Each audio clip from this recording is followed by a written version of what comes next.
There was a warrior the ancient Greeks considered untouchable, faster than any man alive, stronger than anyone who ever stood against him, and so favored by fate that entire armies reportedly turned and ran at the mere sight of his armor, catching the light. And yet, for all of that, he still died young, brought down by the single smallest, most overlooked part of his entire body. Before that happened, though, there was a mother who tried to make him immortal. A childhood spent being raised by a creature that was half man and half horse. Years spent hiding disguised as someone he wasn't, and a war so long and so brutal that his own rage, more than any weapon in his hand, became the thing everyone feared most. This is the entire story of Achilles, from before his birth to long after his death, and all of the battles in between. The lineage behind Achilles and the origin of the Myrmidons. To fully understand where Achilles came from, it helps to look one generation further back, to his father's own family and the strange, difficult history that shaped it long before Achilles was ever born. Pelias was the son of Aeacus, a king renowned throughout the ancient world for his exceptional piety and fairness, so respected among mortals and gods alike that, according to certain traditions, he was eventually appointed one of the judges of the dead in the underworld once his mortal life came to an end. Aeacus ruled over the island of Aegina, and according to the myth, the island had once been struck by a devastating plague, sent by Hera in a fit of jealousy after discovering that the island itself had been named for a nymph Zeus had once pursued. The plague wiped out nearly the entire population, leaving Aeacus alone and grieving, with almost no subjects left to rule over. In his despair, Aeacus prayed to Zeus, his own father, asking for new people to repopulate his kingdom. Looking down and noticing a long line of ants marching along the trunk of a nearby oak tree, Zeus granted the request in a striking and unusual way, transforming the ants into fully grown men, hard-working, disciplined, and loyal, who became known as the Myrmidons, a name drawn directly from the Greek word for ant. These were the very people Achilles would one day lead into battle at Troy, a fiercely devoted fighting force whose loyalty traced back, according to the myth, to their humble origin as insects granted human form out of a father's grief. Pelias, one of Aeacus's sons, did not have an easy path to the throne he would eventually inherit. Along with his brother Telamon, who would later become the father of the great warrior Ajax, Pelias grew jealous of a third brother, Phocus, who had proven himself the most gifted athlete among the three during a series of competitive games. In a moment of resentment the ancient sources treat with considerable discomfort, Pelias and Telamon conspired together and killed Phocus during a discus competition, disguising the act as an accident. When their father Aeacus eventually learned the truth of what had happened, he banished both sons from the island entirely, unwilling to let such a betrayal go unpunished, even though it meant losing two more of his children to exile. Pelias made his way to Parthia, a kingdom on the Greek mainland, where he was eventually purified of his crime through the customary rituals of the time and given refuge by the local king. Through a combination of loyal service and his own considerable reputation as a warrior, Pelias eventually rose to become king of Parthia himself, ruling over the very Myrmidons whose origin traced back to his father's plague-stricken kingdom, the same people who would follow his son into the most consequential war in Greek memory a generation later. It was as king of this land and leader of this specific people that Pelias would eventually marry the sea nymph Thetis, setting the stage for the birth of the son whose story would eventually eclipse nearly everything else in his own family's long and complicated history. The birth of Achilles and the prophecy that shaped everything. Achilles was born to a mortal king named Pelias and a sea nymph named Thetis, and their marriage itself was already the result of divine maneuvering long before their son ever entered the picture. Thetis was so beautiful and so powerful that both Zeus and Poseidon had once desired her for themselves, competing for her affection for some time, courting her with gifts and promises the way mortal suitors might, until a prophecy, delivered by either Themis or Prometheus depending on which ancient source is followed, warned that any son born to Thetis was destined to grow up far greater than his father. Neither god wanted to risk fathering a child capable of surpassing him, a fear rooted in the god's own history, given how thoroughly both Uranus and Cronus had once been overthrown by their own sons in generations past. Rather than risk repeating that same cycle themselves, and rather than court her themselves, the two of them arranged for Thetis to marry a mortal instead, ensuring that whatever extraordinary child she produced would never threaten the rule of the gods. Pelias, a respected king known for his own past heroism, including participation in the earlier hunt for the Caledonian boar and the voyage of the Argonauts alongside Jason, was chosen for the match, though Thetis herself was far from willing at first. According to several versions of the story, Pelias had to physically wrestle her into submission, since Thetis, being a shape-shifting sea deity, transformed into fire, water, a lion, and a serpent in rapid succession trying to escape his grip, the ground scorching beneath his feet one moment and the water soaking him through the next, only relenting once he refused to let go, no matter what form she took, having reportedly been advised in advance by the centaur Chiron on exactly how to hold on through each of her transformations without losing his grip or his nerve. Their wedding became one of the most consequential events in the entire mythology, not because of the marriage itself, but because of who wasn't invited. Eris, the goddess of discord, was deliberately left off the guest list, and in retaliation, she arrived anyway and tossed a golden apple into the celebration, inscribed with words suggesting it belonged to the fairest goddess present. The resulting dispute between Hera, Athena, and Aphrodite would eventually be settled by a young Trojan prince named Paris, setting in motion the very chain of events that would one day lead to the Trojan War, the same war Achilles' own life would become forever tied to, a strange and quietly unsettling detail, considering that the very celebration meant to mark his own parents' union would ultimately plant the seed of the conflict that ended his life decades later. Not long after the wedding, Thetis gave birth to a son. Desperate to protect him from the mortality he had inherited through his father, Thetis attempted something no other mother in the mythology had dared. According to the most widely repeated version of the story, she carried her infant son down to the river Styx, the very river that marked the boundary between the world of the living and the underworld, a river said to grant near-total invulnerability to anything it touched. Holding him tightly by one heel so she wouldn't lose her grip on him in the current, she dipped his entire body into the water, submerging every part of him except for the small patch of skin where her fingers remained wrapped around him. That single untouched spot, the heel his mother had gripped to keep him safe, would remain the only place on his entire body vulnerable to harm for the rest of his life. Thetis, by most accounts, never told anyone about this weakness, not even Pelias, keeping the secret to herself for years, perhaps hoping it would simply never matter. Other versions of Achilles' early protection describe Thetis attempting to make him immortal a different way entirely, anointing him with ambrosia by day and holding him over open flame by night to slowly burn away his mortal nature,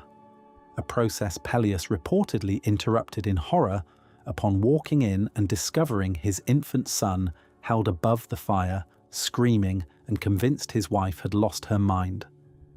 According to this version of events, Thetis, furious at being stopped before the process could finish, abandoned her husband and infant son entirely and returned to the sea, leaving Pelias to raise Achilles largely without her. Whichever version is true, one thing remained consistent throughout the entire mythology, that Achilles grew up carrying both extraordinary protection and a single hidden weakness, a combination that would define nearly everything that happened to him for the rest of his life. Stick around, because Achilles' childhood was anything but ordinary, and it involved being raised not by his own parents, but by a creature unlike anything else in the mythology, one who had trained some of the greatest heroes Greece would ever produce. Raised by Chiron on Mount Pelion. With his mother gone and his father busy ruling his kingdom, young Achilles was sent away to be raised by Chiron, a centaur who lived in a cave on Mount Pelion. Chiron was unlike the rest of his kind. While most centaurs throughout Greek mythology were portrayed as wild, violent, and prone to drunken chaos, Chiron was calm, wise, and deeply knowledgeable, respected across the Greek world as a teacher capable of shaping the finest heroes the mythology had to offer. Under Chiron's care, Achilles was raised on an unusual diet, reportedly fed the entrails of lions and wild boars, along with the marrow of bears, a diet meant to instill the courage and ferocity of the animals themselves directly into the growing boy, prepared and served to him personally by Chiron in the quiet solitude of the cave they shared on the mountainside. Chiron trained him in hunting, in the use of weapons, and in the kind of physical discipline that would eventually make him the single most feared warrior in the entire Greek army, drilling him daily in footwork, spear handling, and the kind of split-second reactions that would later allow him to outmaneuver opponents far more experienced than himself. He was taught to run with such speed that, according to legend, he could outpace a deer across open ground, and to move with such precision that few could ever land a blow against him in practice. Chiron reportedly running alongside him for miles at a stretch across the rugged slopes of the mountain to build both his endurance and his confidence. Chiron's cave on Mount Pelion had, over the years, become something of a proving ground for future legends, having also trained figures like Jason, the leader of the Argonauts, and, according to some traditions, even Heracles for a time during his own youth.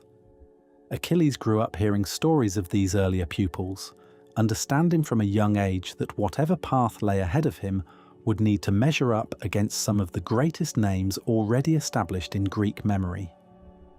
Chiron reportedly took particular care with Achilles, recognizing early on that the boy possessed an unusual combination of raw physical gift and volatile temperament, and much of his training focused not simply on building strength,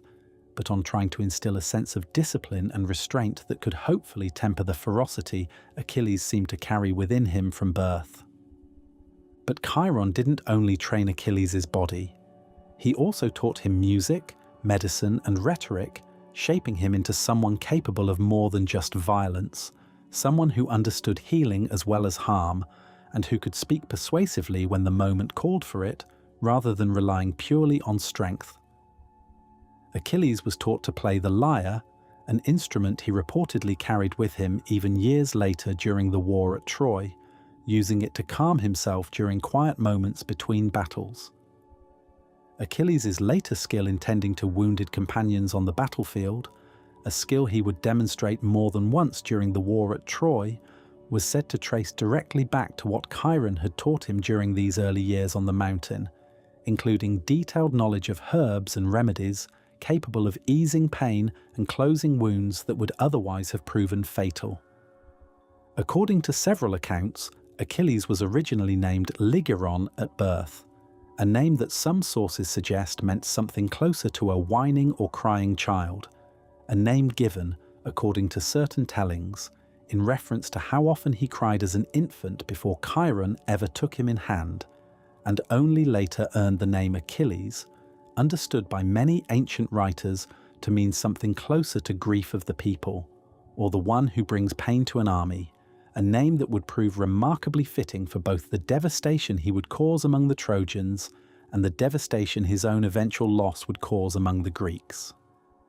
Achilles grew up on Pelion, largely apart from the world of kings and politics,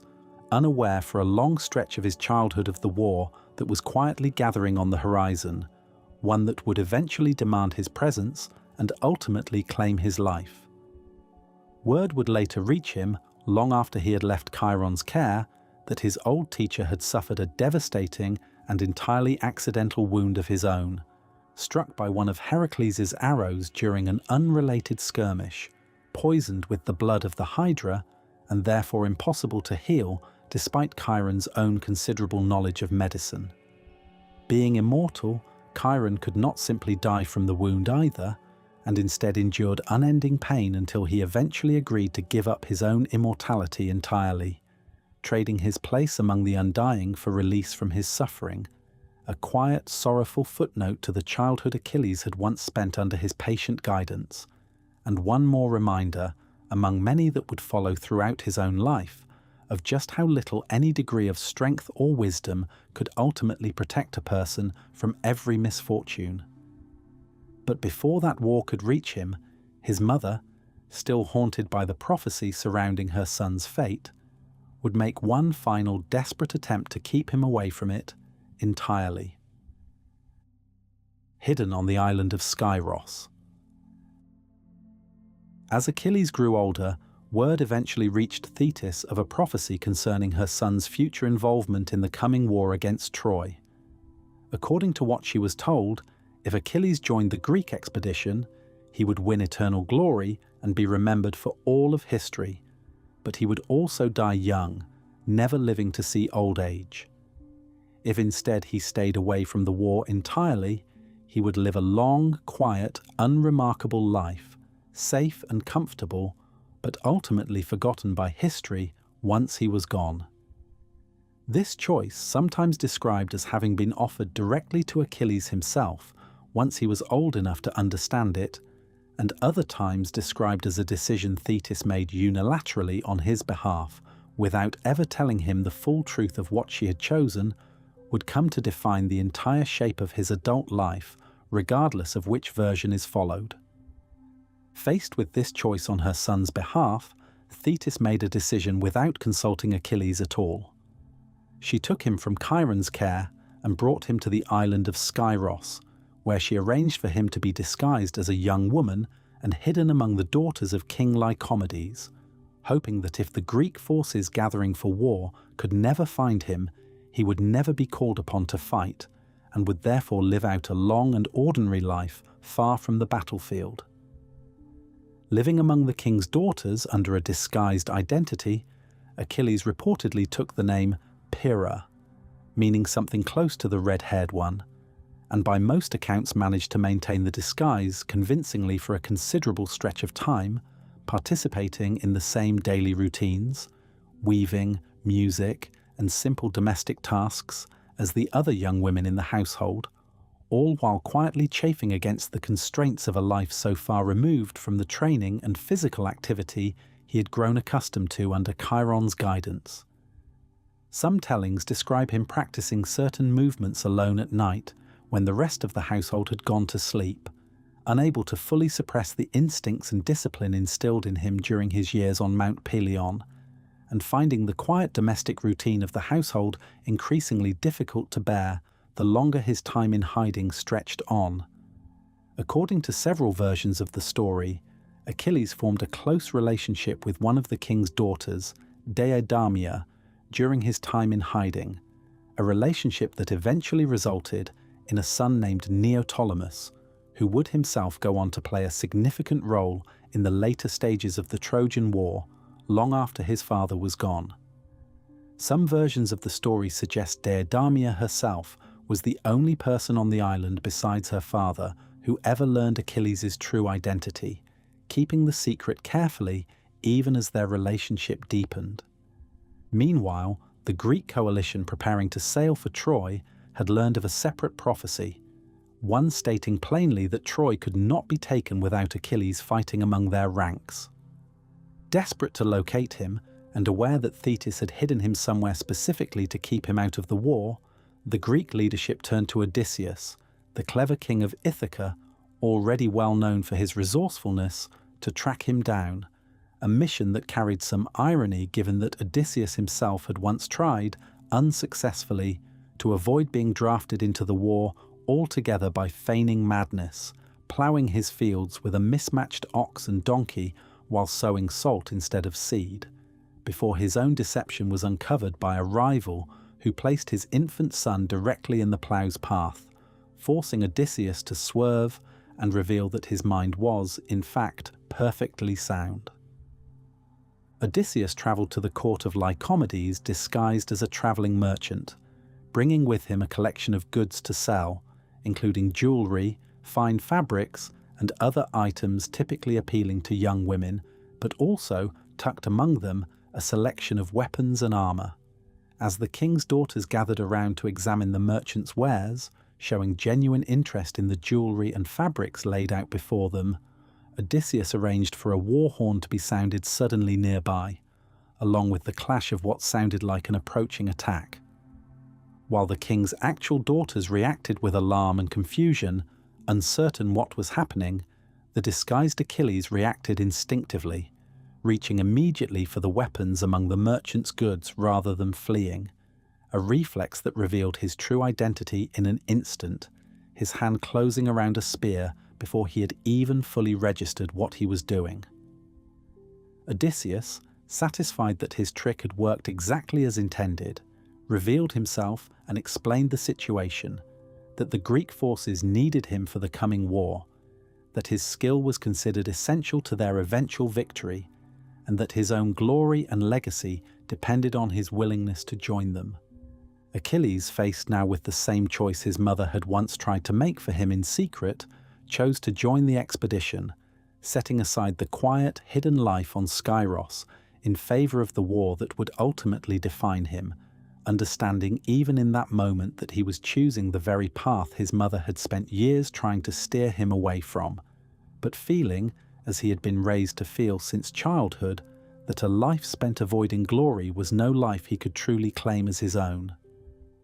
Leaving behind Deidamia and his newborn son, Achilles set out to join the assembling Greek forces, unaware of just how long and how consequential the coming conflict would prove to be.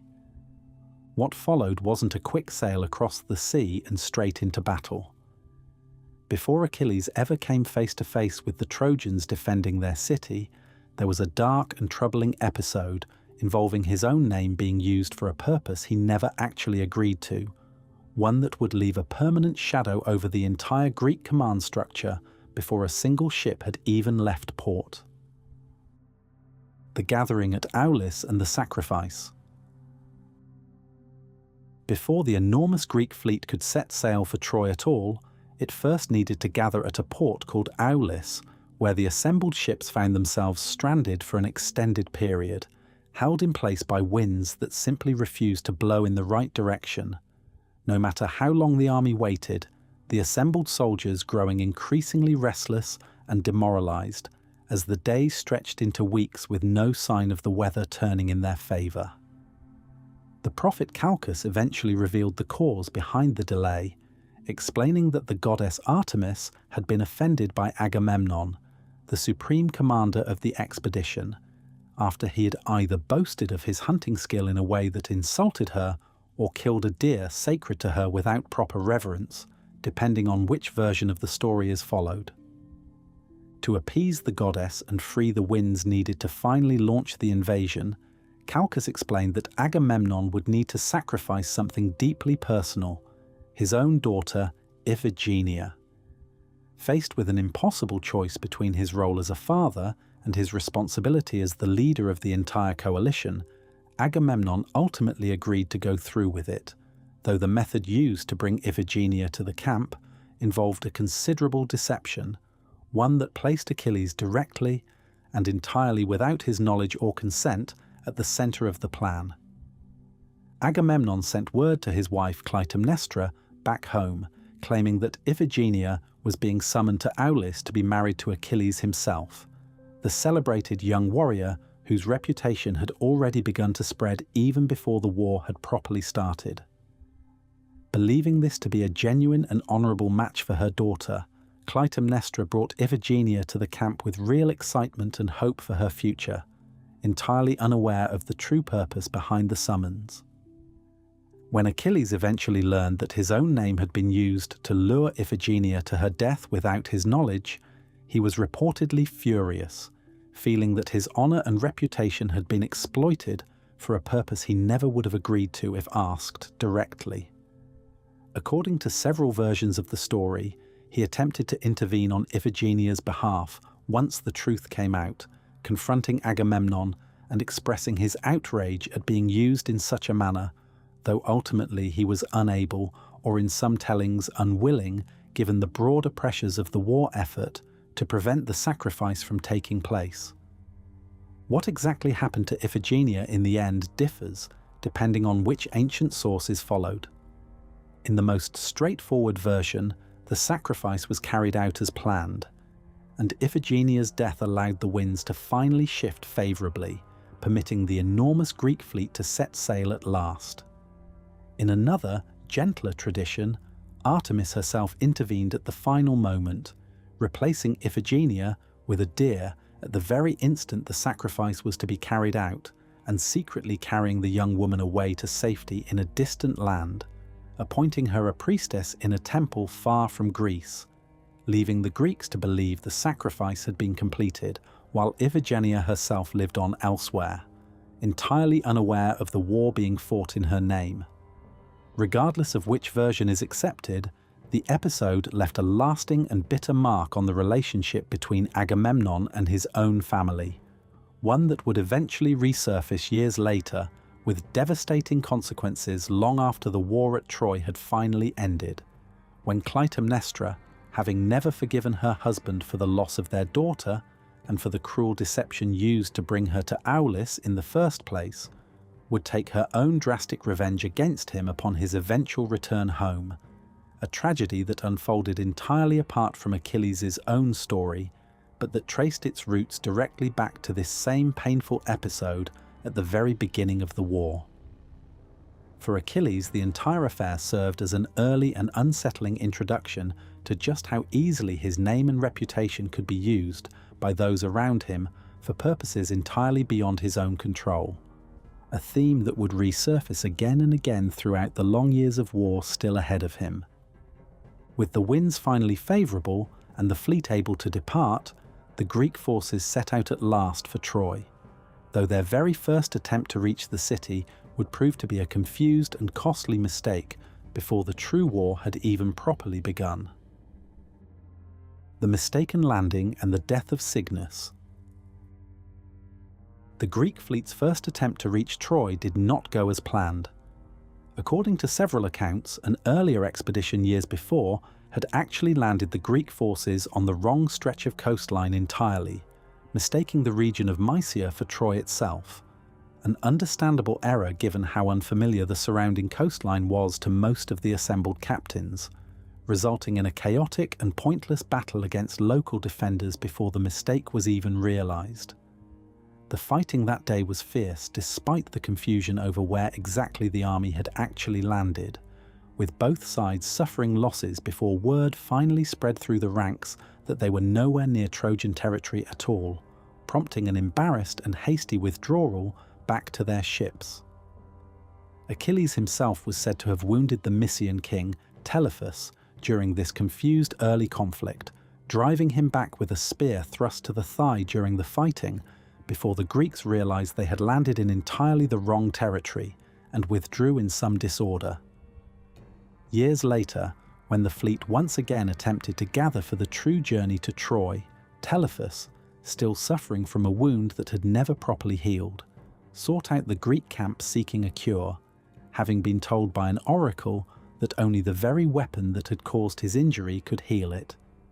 According to the myth, this wound was only later healed using rust scraped from the very spear that had caused it, an odd detail that nonetheless became a recognised piece of medical folklore in the ancient world, and in gratitude, Telephus, despite ruling a kingdom with ties to Troy, provided the Greeks with crucial guidance on how to properly navigate the route to their true destination, having married into a Trojan allied family, but retaining enough goodwill toward the Greeks following his cure to offer them this assistance. Once the fleet finally regrouped and set its course correctly for Troy, the Greeks faced another obstacle almost immediately upon arrival. An oracle had apparently warned that the first Greek to set foot on Trojan soil would be the first to die in the entire war, and understandably, none of the assembled warriors were eager to be that man, with several of the ships reportedly holding back and hesitating as they approached the shore, none of the commanders willing to be the one to disembark first despite the urgency of establishing a beachhead. According to the most common version of events, a warrior named Penthesilea ultimately volunteered to be the first ashore,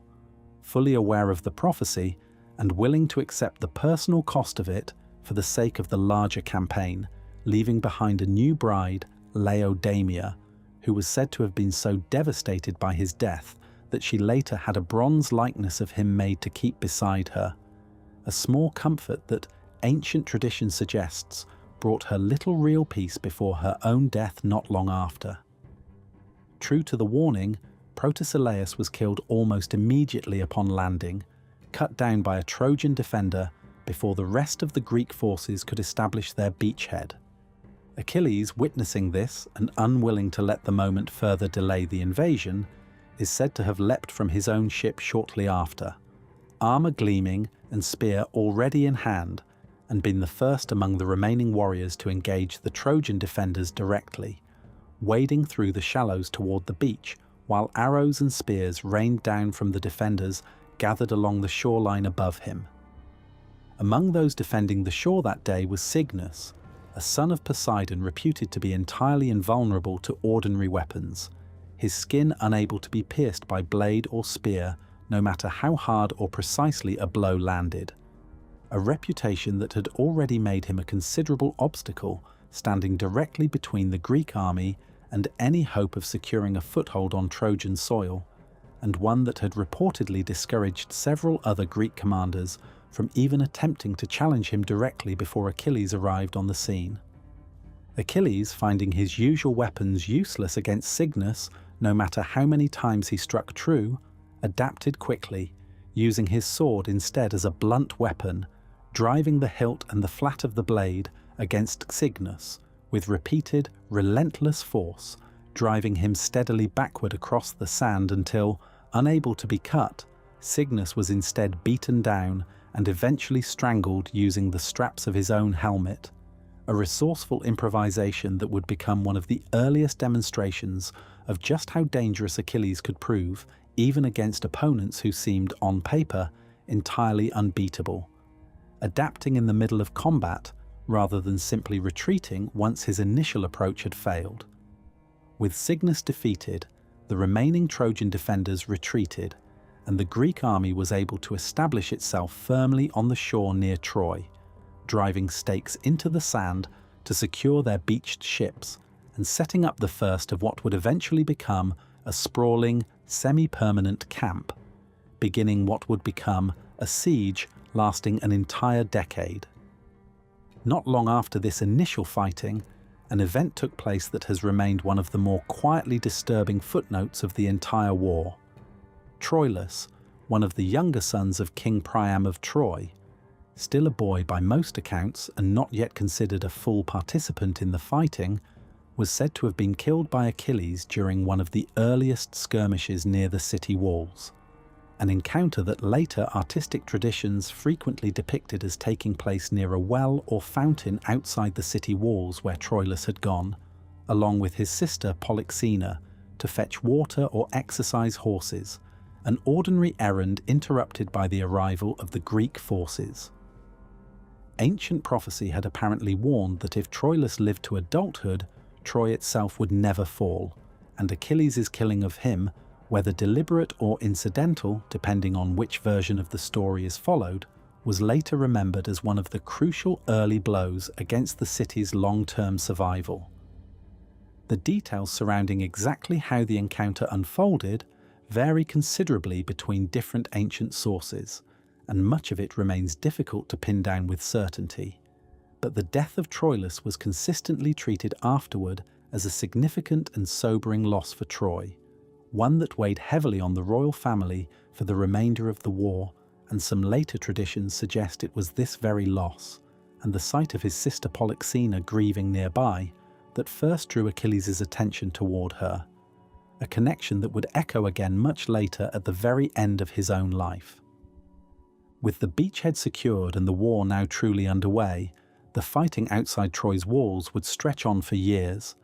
but very little of that time was spent in direct, large-scale combat against the city itself. Instead, Achilles spent much of the next stretch of the war doing something the ancient sources describe in considerable, often brutal detail: one town and one battle at a time. 9 years of raids across the Troad. For nearly the entire first 9 years of the war, the Greek army camped outside Troy without ever managing to breach the city's formidable walls. Rather than remaining idle during this long stretch of stalemate, Achilles led repeated raids against the smaller cities and territories allied with Troy throughout the surrounding region,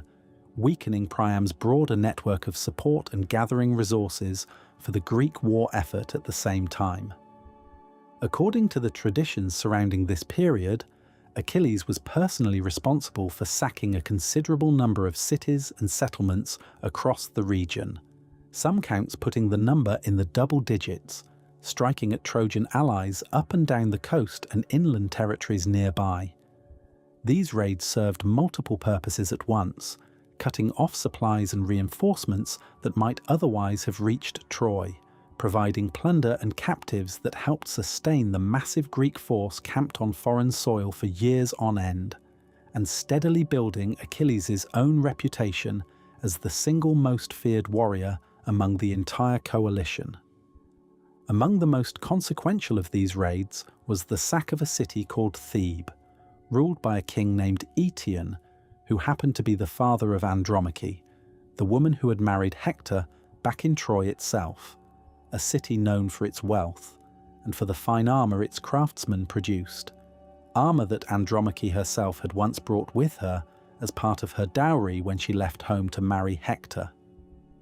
During this raid, Achilles killed Eetion in combat, and rather than stripping him of his armour as trophy in the usual fashion, he instead chose to burn Eetion's body along with his armour still upon him, a gesture that ancient sources describe as an unusual display of respect toward a defeated opponent, and then arranged for his tomb to be honoured by nearby nymphs who planted elm trees around the burial site. During this same raid, Achilles also killed all 7 of Andromache's brothers in a single encounter, cutting down the entire remaining line of her family in one devastating stroke. Brothers who had been tending cattle in the surrounding pastures when the Greek raiders descended upon them,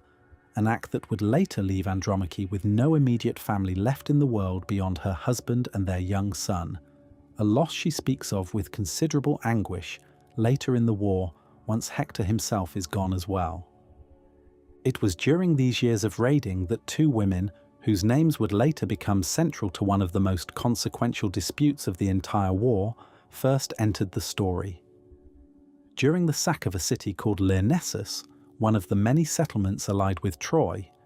Achilles killed the local king, Mines, along with his brother Epistrophus and several other members of the ruling household, and took the king's widow, a woman named Briseis, as part of his share of the spoils from the conquest. Briseis had, before her capture, watched her husband and her brothers all killed in the fighting, losses that made her circumstances following her capture especially difficult, though later tradition suggests that Briseis and Achilles developed something resembling a genuine bond over the time she spent among his household, a detail ancient sources treat with some tenderness despite the deeply painful nature of how their relationship began.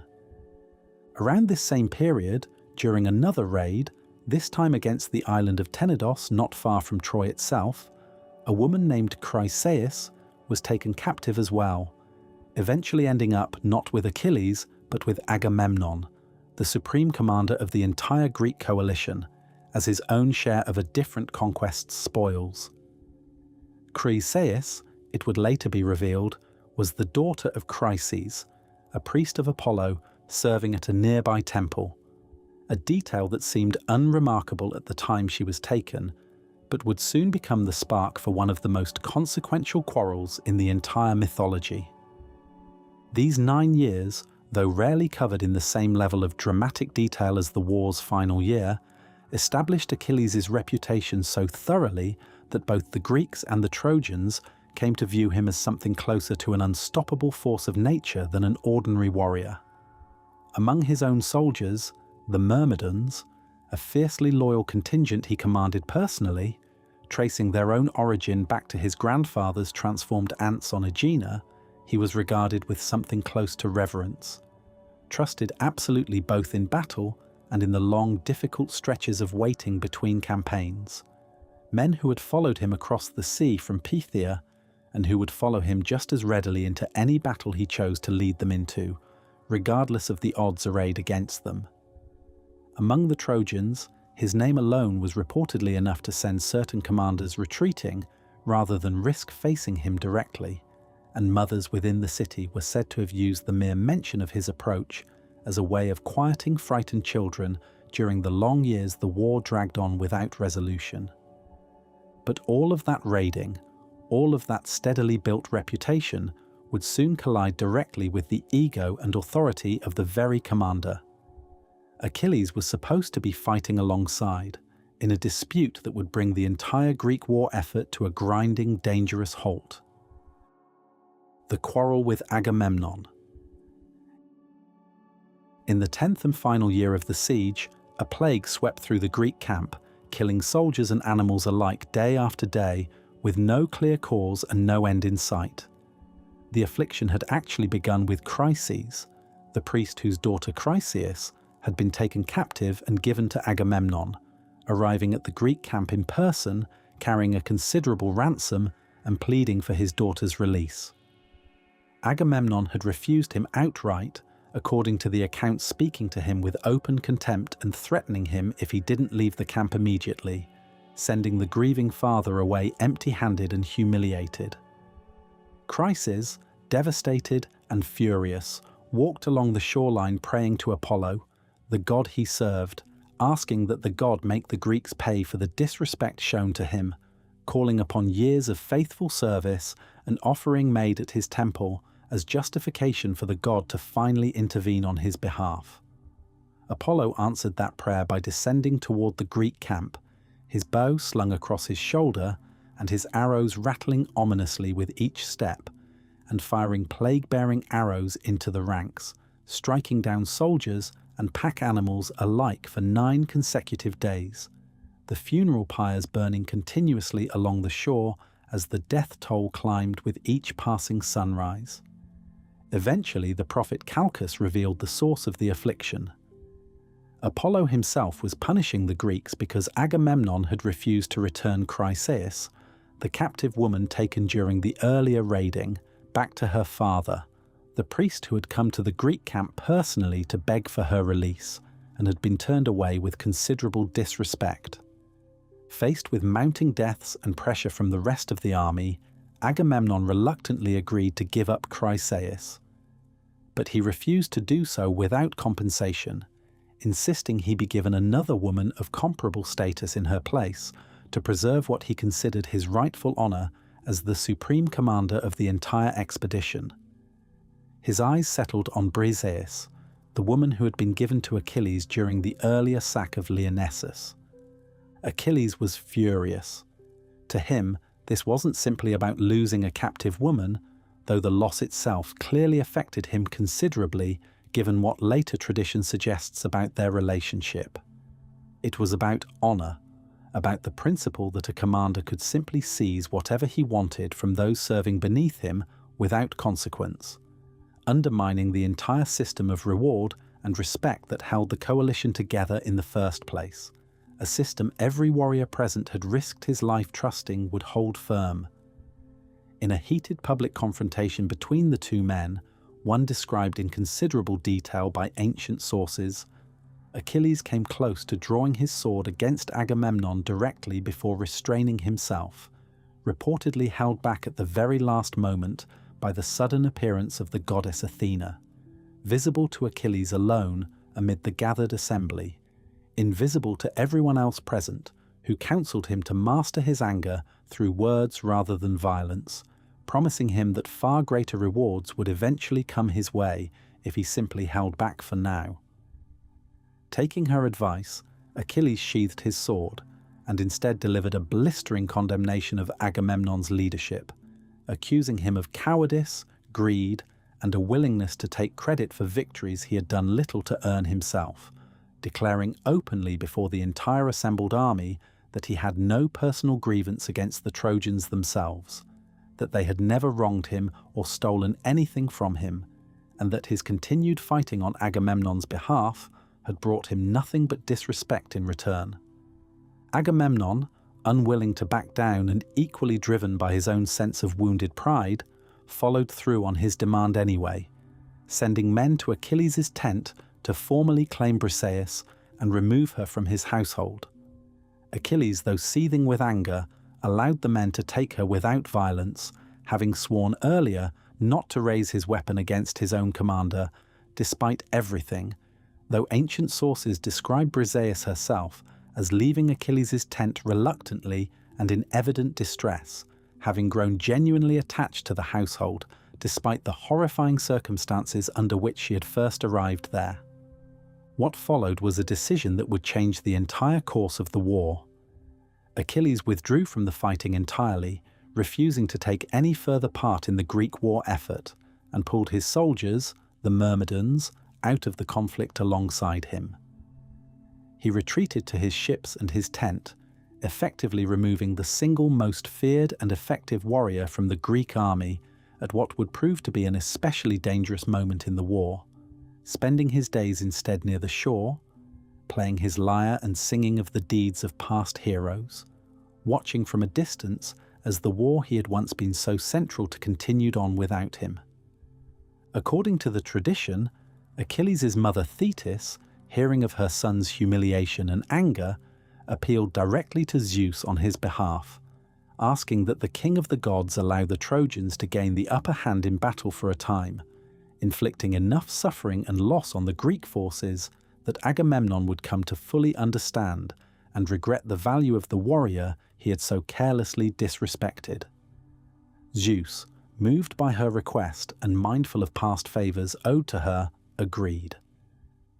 With Achilles gone from the field, the momentum of the war shifted dramatically, and the consequences of his absence would soon become impossible for anyone in the Greek camp to ignore.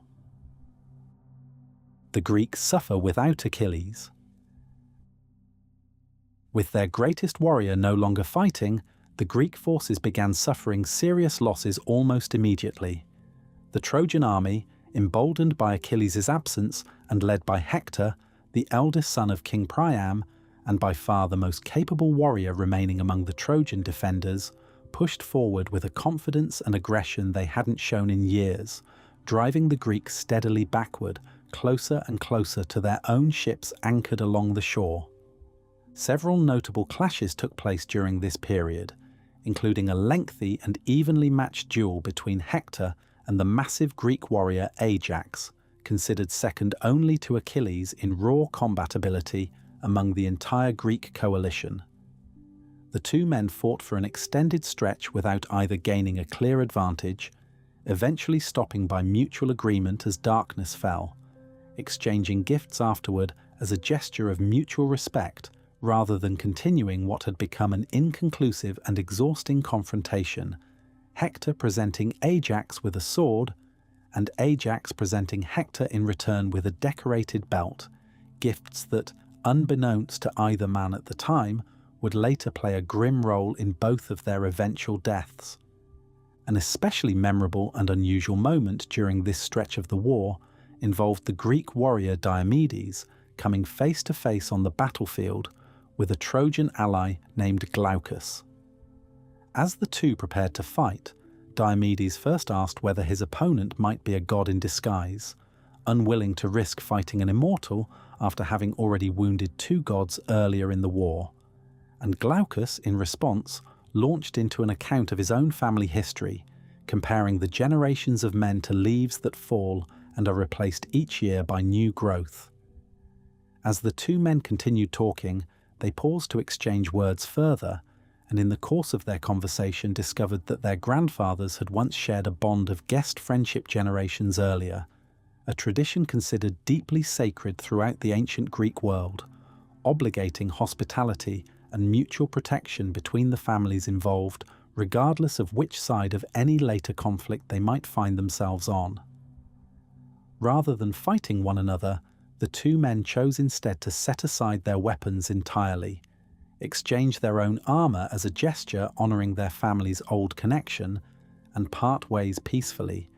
a rare moment of genuine warmth found amid years of otherwise relentless violence. Though later observers were quick to point out that Glaucus, in his generosity, traded away armor made of bronze for Diomedes' own considerably more valuable armor made of gold, a lopsided exchange the ancient sources treat with a note of gentle irony. Diomedes distinguished himself repeatedly during this stretch of fighting beyond this single encounter as well, at one point wounding the goddess Aphrodite when she attempted to shield her son Aeneas from harm on the battlefield, driving his spear into her wrist as she carried the wounded Aeneas away, forcing her to drop her son and retreat weeping back to Olympus for comfort, an act so bold that even the other gods reportedly teased her afterward for having been wounded by a mere mortal. Later in that same stretch of fighting, with Athena's direct encouragement and even guiding his spear personally, Diomedes went further still, briefly facing down the god Ares directly in combat and wounding him as well, striking him in the stomach with enough force that Ares let out a cry, said to be as loud as the shout of 9,000 or 10,000 men combined, a sound that reportedly sent a shiver of fear through both armies before anyone understood its true source,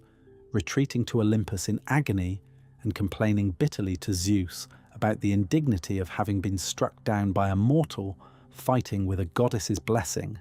a level of boldness matched by very few other mortals throughout the entire mythology. Yet even these individual moments of Greek heroism weren't enough to stop the overall tide of the war from turning. As the fighting continued without Achilles, the Trojans grew steadily bolder, eventually pushing their assault directly against the defensive wall and trench the Greeks had built to protect their beached ships years earlier, a structure the Greeks had constructed relatively late in the war, and one that Poseidon reportedly resented, having never been properly honoured for his own role in building the original walls of Troy generations earlier, and taking a certain satisfaction in watching this newer, hastily built Greek wall come under such severe threat. Hector led this assault personally, and in a moment that stunned both sides, managed to break through one of the Greek gates entirely, smashing it open using an enormous stone that, according to the account, no two ordinary men working together could have lifted, the massive gate splintering apart under the impact as Trojan soldiers poured through the widening gap behind him. With the gate destroyed, Trojan forces poured into the Greek camp itself, fighting spilling in among the ships and tents rather than remaining confined to open ground outside, a level of danger the Greek coalition had not faced at any earlier point across the entire war. Soldiers scrambling in confusion between burning tents and overturned supply carts as the fighting spread chaotically through what had once been the relative safety of their own encampment. Several Greek ships were set alight during this assault, including one belonging directly to the fleet's protection near where Achilles' own encampment stood, and it was this specific moment of crisis, ships burning and the camp itself under direct threat, that finally pushed Patroclus past the point of being able to stand by and watch any longer. Agamemnon, increasingly desperate as losses mounted and the Trojans pushed ever closer to the Greek ships, finally relented and agreed to send a formal delegation to Achilles, offering an enormous number of gifts, the eventual return of Briseis untouched, and a formal public apology, all in exchange for Achilles rejoining the fight. The delegation, made up of Odysseus, Ajax, and Phoenix, an elderly friend and mentor who had helped raise Achilles as a child, travelled to his tent to make their case directly, finding him seated quietly with his lyre, singing of past heroes to pass the time, Patroclus sitting nearby, listening in companionable silence as he had done so many times before. Each man appealed to Achilles differently. Odysseus focused on the practical stakes, describing in detail just how dire the situation on the battlefield had become, listing the specific gifts being offered, including tripods, gold, horses, cauldrons never yet touched by fire, and the promise of marriage to one of Agamemnon's own daughters, along with 7 wealthy cities to be given as her dowry, and emphasizing the wealth and honor being offered in return. Phoenix appealed more personally, drawing on his long relationship with Achilles, recalling the years spent raising him as a child, teaching him to speak and to fight before he had ever left his father's household, and warning him gently but firmly about the dangers of allowing pride to harden into something unforgiving and destructive.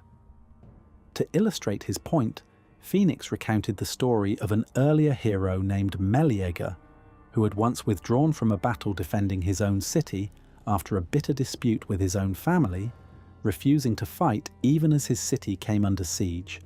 resisting every gift and every plea sent his way by desperate messengers, until finally, with the walls themselves nearly breached and his own wife pleading with him at last, he returned to the fighting anyway.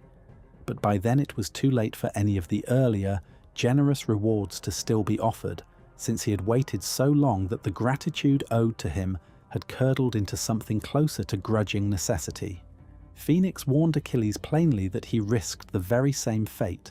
that if he waited too long to rejoin the fighting, he might still eventually return once the danger grew severe enough, but he would do so having lost the honor and reward that would otherwise have been his, fighting out of obligation rather than being properly thanked for it. Ajax, more blunt than the other two, essentially questioned whether Achilles' anger over a captured woman was truly worth abandoning the men who had fought and bled alongside him for years, pointing out that even a man who lost a brother or a son to violence could eventually accept compensation and move forward, while Achilles seemed unwilling to accept any peace at all. Achilles, still deeply wounded by the insult to his honor, refused the offer entirely, telling the delegation that no number of gifts could undo the disrespect Agamemnon had shown him, and that he intended to remain apart from the fighting. He spoke at length about a choice his mother had once told him he carried within his own fate, that 2 possible paths lay ahead of him, one in which he stayed at Troy and died gaining everlasting glory that would never fade from memory, and another in which he returned home to Phthia and lived a long, comfortable life that would ultimately be forgotten by history once he was gone, and admitted openly to the assembled men that, in this particular moment, weighed down by grief and anger rather than the promise of glory, the quiet, ordinary life sounded far more appealing to him than it once had, going so far as to suggest he might genuinely consider sailing home the very next morning and abandoning the war entirely, a threat that struck the assembled delegation with considerable alarm, given just how much the entire Greek war effort had come to depend on his continued participation. He did, however, hint that he might reconsider under different circumstances, a detail that would prove significant sooner than anyone in that tent could have predicted. With Achilles' refusal delivered and no immediate change in sight, the war continued to worsen for the Greeks, pushing the conflict toward a breaking point that would ultimately force Achilles back into the fighting, though not in the way anyone, least of all Achilles himself, would have wanted. Patroclus enters the battle. As the fighting outside Troy grew increasingly desperate, the Trojan forces led by Hector managed to breach part of the Greek defences and set fire to at least one of the beached Greek ships, an event that made the immediate danger facing the entire expedition impossible to ignore, even from within Achilles' own camp. Smoke rising visibly over the ships, and the shouts of panicked soldiers carrying across the distance to where Achilles and his own men remained deliberately apart from the fighting. Patroclus, Achilles' closest companion, someone described throughout ancient sources as sharing an exceptionally deep and important bond with him, one that many later interpretations have understood as romantic in nature, could no longer stand by watching the suffering unfold without acting. Patroclus had grown up alongside Achilles since childhood, having been sent to live in Peleus's household as a boy following an accidental killing in his own homeland. a tragedy involving a game of dice that turned violent among children who barely understood the consequences of what had happened. And the two had trained together under Chiron and grown into adulthood as inseparable companions, making the suffering of the Greek army all the more difficult for him to simply watch from a distance. Patroclus pleaded with Achilles, if he still refused to rejoin the battle himself, to at least allow him to borrow Achilles' own recognizable armor and lead the Myrmidons back into the fight in his place. The idea was simple but effective, that the mere sight of what appeared to be Achilles returning to battle would be enough to frighten the Trojans and restore some measure of Greek momentum, even if Achilles himself never set foot on the field.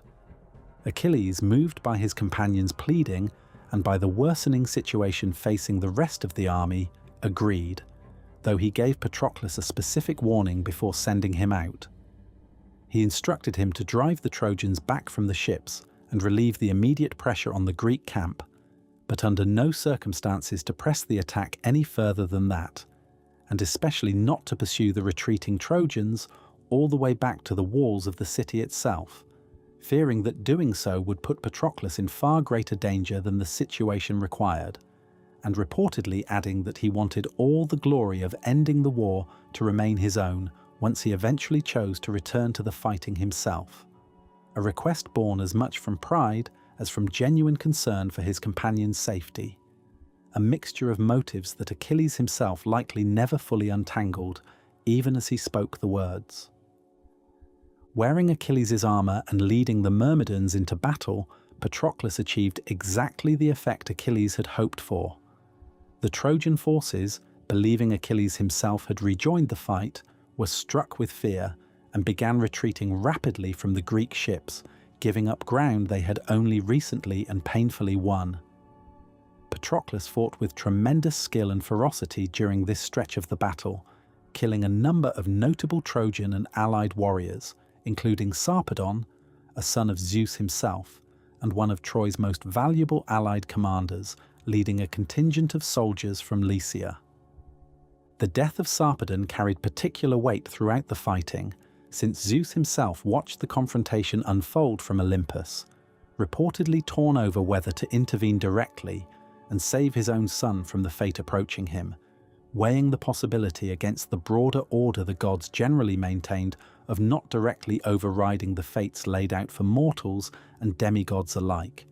even their own children, with Hera reportedly warning him bluntly that if he saved Sarpedon now, every other god would feel entitled to do the same for their own favoured children whenever they faced death in battle, unravelling the entire order that kept the war and fate itself functioning as it was meant to.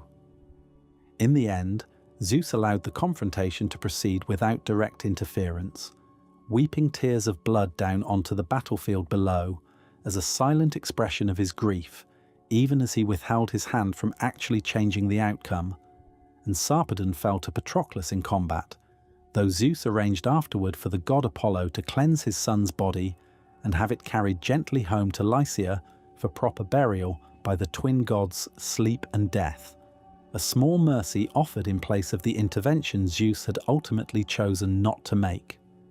Caught up in the momentum of his success, and perhaps overestimating just how far the disguise would carry him, Patroclus ignored Achilles' earlier warning and pushed the attack much further than intended, pursuing the retreating Trojans all the way back toward the very walls of the city, attempting on 3 separate occasions to scale the walls directly before being driven back each time. There, his luck finally ran out.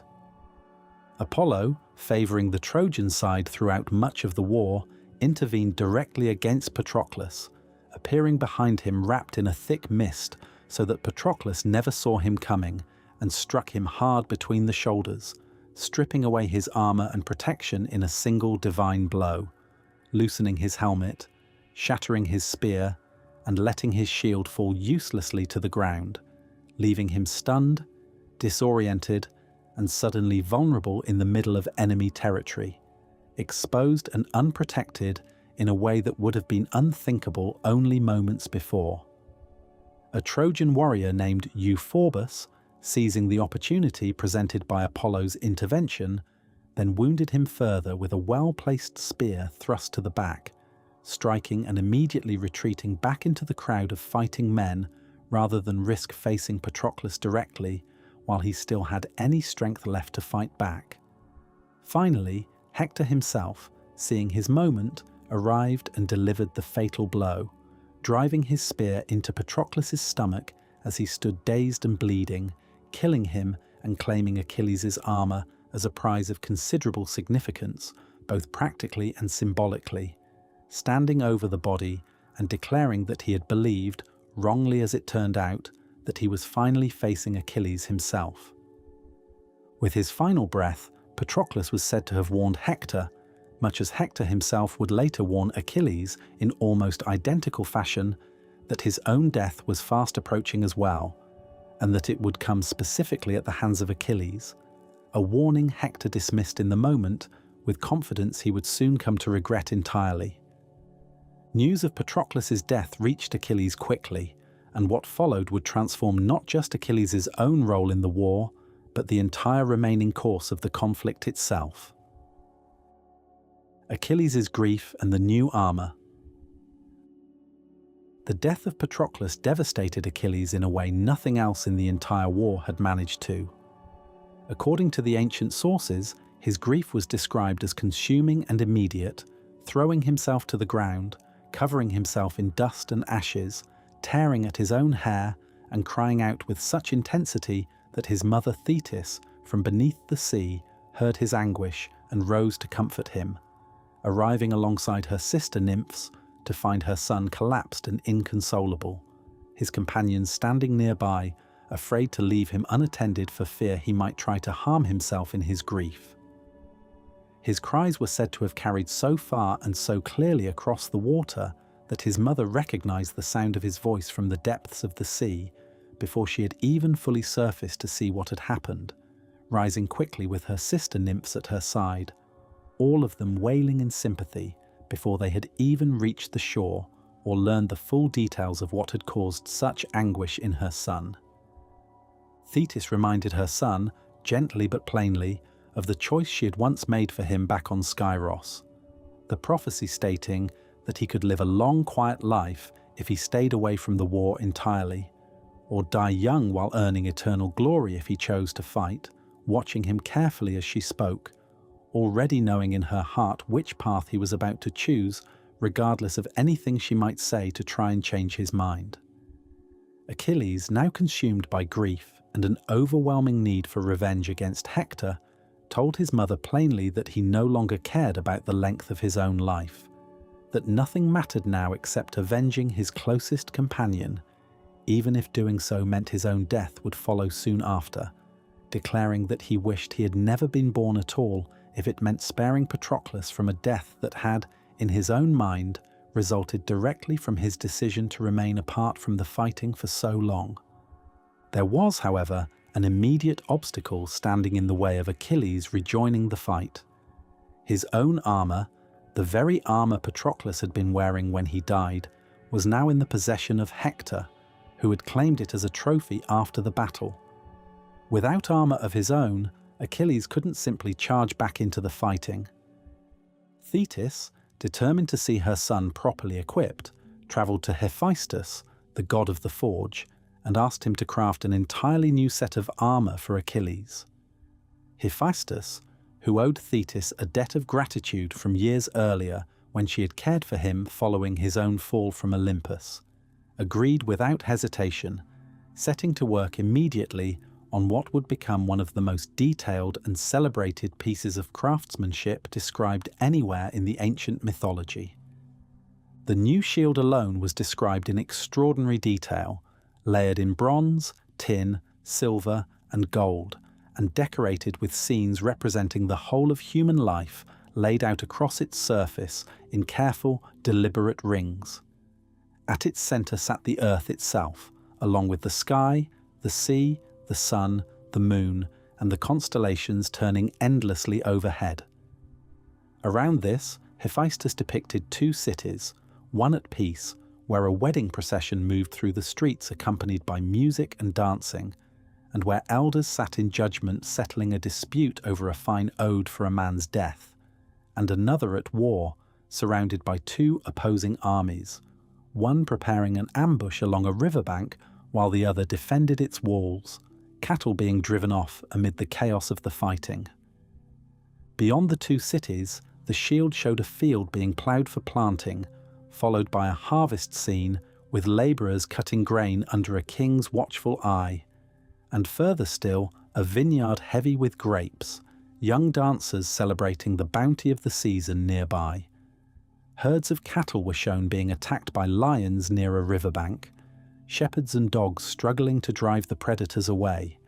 while elsewhere on the shield, young men and women danced together in a wide open circle upon a dancing floor said to resemble one Daedalus himself had once built for a princess in Crete generations earlier, an entire scene of celebration and youth captured in careful detail among the surrounding chaos of war and labour. Around the very outer edge of the shield ran the great river Ocean, believed by the ancient Greeks to encircle the whole of the known world, framing everything else depicted within it. Alongside the shield, Hephaestus forged a breastplate that shone brighter than fire, a helmet topped with a golden crest, and a pair of greaves made from pliable tin, each piece crafted with the same extraordinary care as the shield itself, an entire suit of armour meant to reflect the full weight and meaning of the life Achilles was now choosing to sacrifice for the sake of revenge. With the new armour completed and delivered, Achilles prepared to rejoin the war, first making a public reconciliation with Agamemnon before the full assembly of the Greek army, setting aside the earlier quarrel over Briseis, who was returned to him along with the promised gifts, tripods, gold, horses, and captive women, and Agamemnon swearing before the entire gathered host that he had never actually touched Briseis himself during the time she had spent in his household, a formal declaration meant to remove any lingering doubt about the nature of the insult that had originally caused the entire dispute. Though by this point, with Patroclus dead, none of it seemed to matter to Achilles the way it once might have, and he reportedly urged the army to forego the customary feast that would normally accompany such a reconciliation, insisting he could not bring himself to eat or celebrate while his companion's body still lay unburied nearby, a request the other Greek leaders gently overruled, convincing him that even grief required some measure of nourishment if he intended to fight at his full strength the following day. When Briseis was finally returned to Achilles' tent and saw Patroclus' body laid out for mourning, she was said to have thrown herself upon him and wept bitterly, recalling aloud how kind and gentle he had always been toward her during her time in captivity, gentler even than Achilles himself in certain respects, having promised her once that he would see to it she was properly married to Achilles and treated with honour once the war finally came to an end, a promise that would now never be fulfilled given his own sudden and violent death. His focus now belonged entirely to Hector, and to the devastating campaign of vengeance he was about to unleash. That campaign would become one of the most brutal and consequential stretches of fighting in the entire war, one that would eventually pit Achilles not only against the Trojan army, but briefly against a god of nature itself. Achilles' rampage and the battle against the river. Once Achilles rejoined the fighting, the entire character of the war shifted immediately and dramatically. Where the conflict had previously stretched on for years through cautious incremental gains and losses, Achilles' return brought a level of ferocity and momentum that neither side had experienced before. He tore through the Trojan ranks with a fury driven entirely by grief, cutting down warrior after warrior in rapid succession, showing little of the restraint or mercy that had occasionally characterized his earlier conduct during the war's first 9 years, his spear finding its mark again and again with a speed and precision that left even his own fellow Greeks watching in a kind of stunned, wary awe from a distance. The Trojans, seeing the terror his return inspired among their own ranks, reportedly retreated so quickly toward the safety of their walls that the fighting on that first day alone claimed an extraordinary number of lives on the Trojan side, the river running red with the dead by the time the sun began to set. Among those who fell to him in these opening hours were Ephition, a commander leading soldiers from a distant region near Mount Temulus, struck down as he charged forward at the head of his own men, and 2 sons of Priam's charioteer, Thrasimulus, and a companion driver, killed together as their chariot became tangled amid the chaos of the retreating army. Another Trojan ally, Demoleon, attempted to stand his ground behind the cover of his own helmet and armour, only for Achilles' spear to punch straight through the bronze plating regardless, a demonstration of just how little ordinary protection meant against him in this particular stretch of the fighting. A young man named Polydorus's own brother figure among the allied contingents, Hippodamas, fell as well while attempting to flee toward the river, his final cries compared by those who heard them to the sound of a bull being dragged unwillingly to sacrifice. Among the most notable encounters during this stretch of fighting was Achilles' confrontation with Aeneas, a Trojan prince and a son of Aphrodite, considered among the most capable warriors remaining on the Trojan side. The two exchanged words before the fighting began, with Aeneas recounting his own lineage and his family's long history at some length, tracing his descent back through generations of Trojan kings, a customary practice among warriors of the period meant to establish honour and status before combat. The two fought fiercely, with Achilles gaining a clear advantage after Aeneas' spear failed to pierce the shield forged by Hephaestus,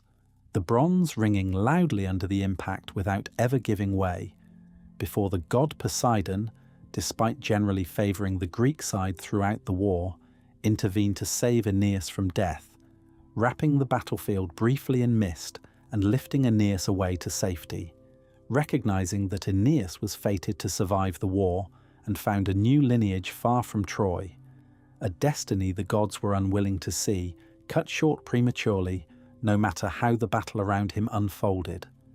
Achilles also encountered Lycaon, one of Priam's own sons, whom he had previously captured during a nighttime raid years earlier and sold into slavery on a distant island, only for Lycaon to eventually be ransomed and returned home to Troy. Encountering him again on the battlefield, now attempting to flee across the river unarmed and without armour, Lycaon pleaded desperately for mercy, reminding Achilles of their earlier encounter, noting that he had only recently returned to the fighting after his ordeal, and begging to be spared a second time. Achilles, consumed entirely by grief and rage over Patroclus, refused the plea, telling Lycaon plainly that death now awaited every Trojan he encountered, sparing no one regardless of past circumstances, noting bitterly that even his own death was now approaching, and that Lycaon's fate was simply to arrive there first, and killed him without further hesitation, casting his body into the river afterward. As Achilles continued his advance, driving the Trojan forces backward toward the river Scamander that ran near the city, he encountered Asteropaeus, a Trojan ally and grandson of the river god Axius, who stood his ground against Achilles directly on the riverbank, rather than fleeing with the rest of the retreating army. Asteropaeus was unusual in that he fought skillfully with a spear in each hand at once, and in the exchange that followed, he actually managed to graze Achilles' arm with one of his throws, drawing blood in one of the vanishingly rare moments throughout the entire war where any opponent came close to actually wounding him in combat. Achilles, unfazed by the injury, retaliated immediately, striking Asteropaeus down and boasting over his fallen body that even descent from a river god offered no real protection against the line of Zeus himself, a claim that would soon prove to carry an unintended irony given what happened next. So many bodies filled the waters that the river god himself, also called Scamander, grew furious at the sheer scale of death and destruction being dumped into his current, his waters choked with corpses and turning thick and red as the fighting continued unabated along his banks. Rising up in anger, the river attempted to drown Achilles directly, surging violently around him and threatening to sweep him away entirely, at one point nearly overwhelming him completely and forcing him to grasp at an overhanging tree branch along the bank to keep from being swept downstream. A genuinely unusual moment in the war where Achilles found himself facing not a mortal opponent, but the raw fury of nature itself, momentarily helpless against a force no spear or sword could touch. Achilles, caught in the rising floodwaters and struggling against a force far beyond ordinary combat, was eventually saved through the intervention of other gods, including Hephaestus, who unleashed fire across the riverbank and the surrounding plain at Hera's request, scorching the water's edge and drying the flooded ground, forcing the river to retreat and relent under the intense heat rather than continue the assault. The river god eventually crying out in pain and agreeing to withdraw entirely once the flames grew too fierce to bear. With the river god finally subdued, Achilles resumed his advance toward the city, more determined than ever to reach Hector and settle the score that had consumed him since the death of Patroclus. Along the way, he cut down Polydorus, one of Priam's youngest sons, a boy the elderly king had specifically forbidden from joining the fighting, given how young and inexperienced he still was, only for Polydorus to disobey and slip into the battle anyway, proud of his own speed and eager to prove himself among his older brothers. Achilles killed him almost instantly upon catching sight of him among the fleeing Trojan ranks, and it was the sight of his youngest brother falling that finally drove Hector to abandon whatever caution remained in him, rushing forward to confront Achilles directly, despite knowing full well how dangerous that decision truly was. By this point, the Trojan forces had been driven almost entirely back within the safety of their own walls, all except for one man who made the fateful decision to remain outside the gates and face Achilles directly, setting the stage for one of the single most famous confrontations in the entire history of storytelling. The Death of Hector. As the Trojan army fled back inside the city walls, seeking safety from Achilles' relentless advance, Hector remained outside alone, standing before the gates of Troy, despite the pleading of both his father Priam and his mother Hecuba, who watched from atop the walls and begged him to retreat inside with the rest of the army rather than face Achilles by himself. Priam, watching Achilles approach in the distance, called down that he had already lost too many sons to this war, and pleaded with Hector not to become another, reminding him of the brothers already killed and warning him plainly that facing Achilles alone would almost certainly mean his own death. Hecuba, equally desperate, bared her own chest and begged her son to remember the comfort she had once given him as an infant, pleading with him from the wall to come inside where he would be safe. Hector, torn between his sense of duty and honor and a very real, understandable fear of what awaited him, hesitated at the gates as Achilles approached, turning the situation over in his mind and briefly considering attempting to negotiate some kind of settlement before the fighting began, perhaps offering to return Helen and a share of Troy's wealth in exchange for peace, or even proposing that whichever man survived their coming duel agree to treat the loser's body with respect rather than the desecration that had become common throughout the war, a proposal he quickly recognized as hopeless, given how thoroughly Achilles' own conduct throughout the war had already answered that very question. But as Achilles drew closer, moving with clear, unwavering intent, and his new armor catching the light in a way that made him almost impossible to look at directly, Hector's resolve wavered entirely, and instead of standing his ground, he turned and ran. What followed was described as 3 full circuits around the walls of Troy, with Achilles pursuing Hector at a relentless, unyielding pace, neither man able to gain enough ground on the other to force a confrontation, passing by the very springs and lookout points where, in peacetime, the women of Troy had once washed their laundry, a small, quietly devastating detail emphasizing just how thoroughly the war had transformed even the most ordinary corners of the city into a battlefield, both armies watching in tense, breathless silence from a distance, unwilling to interfere in what all present understood to be a deeply personal reckoning between the two men rather than an ordinary skirmish that called for wider involvement.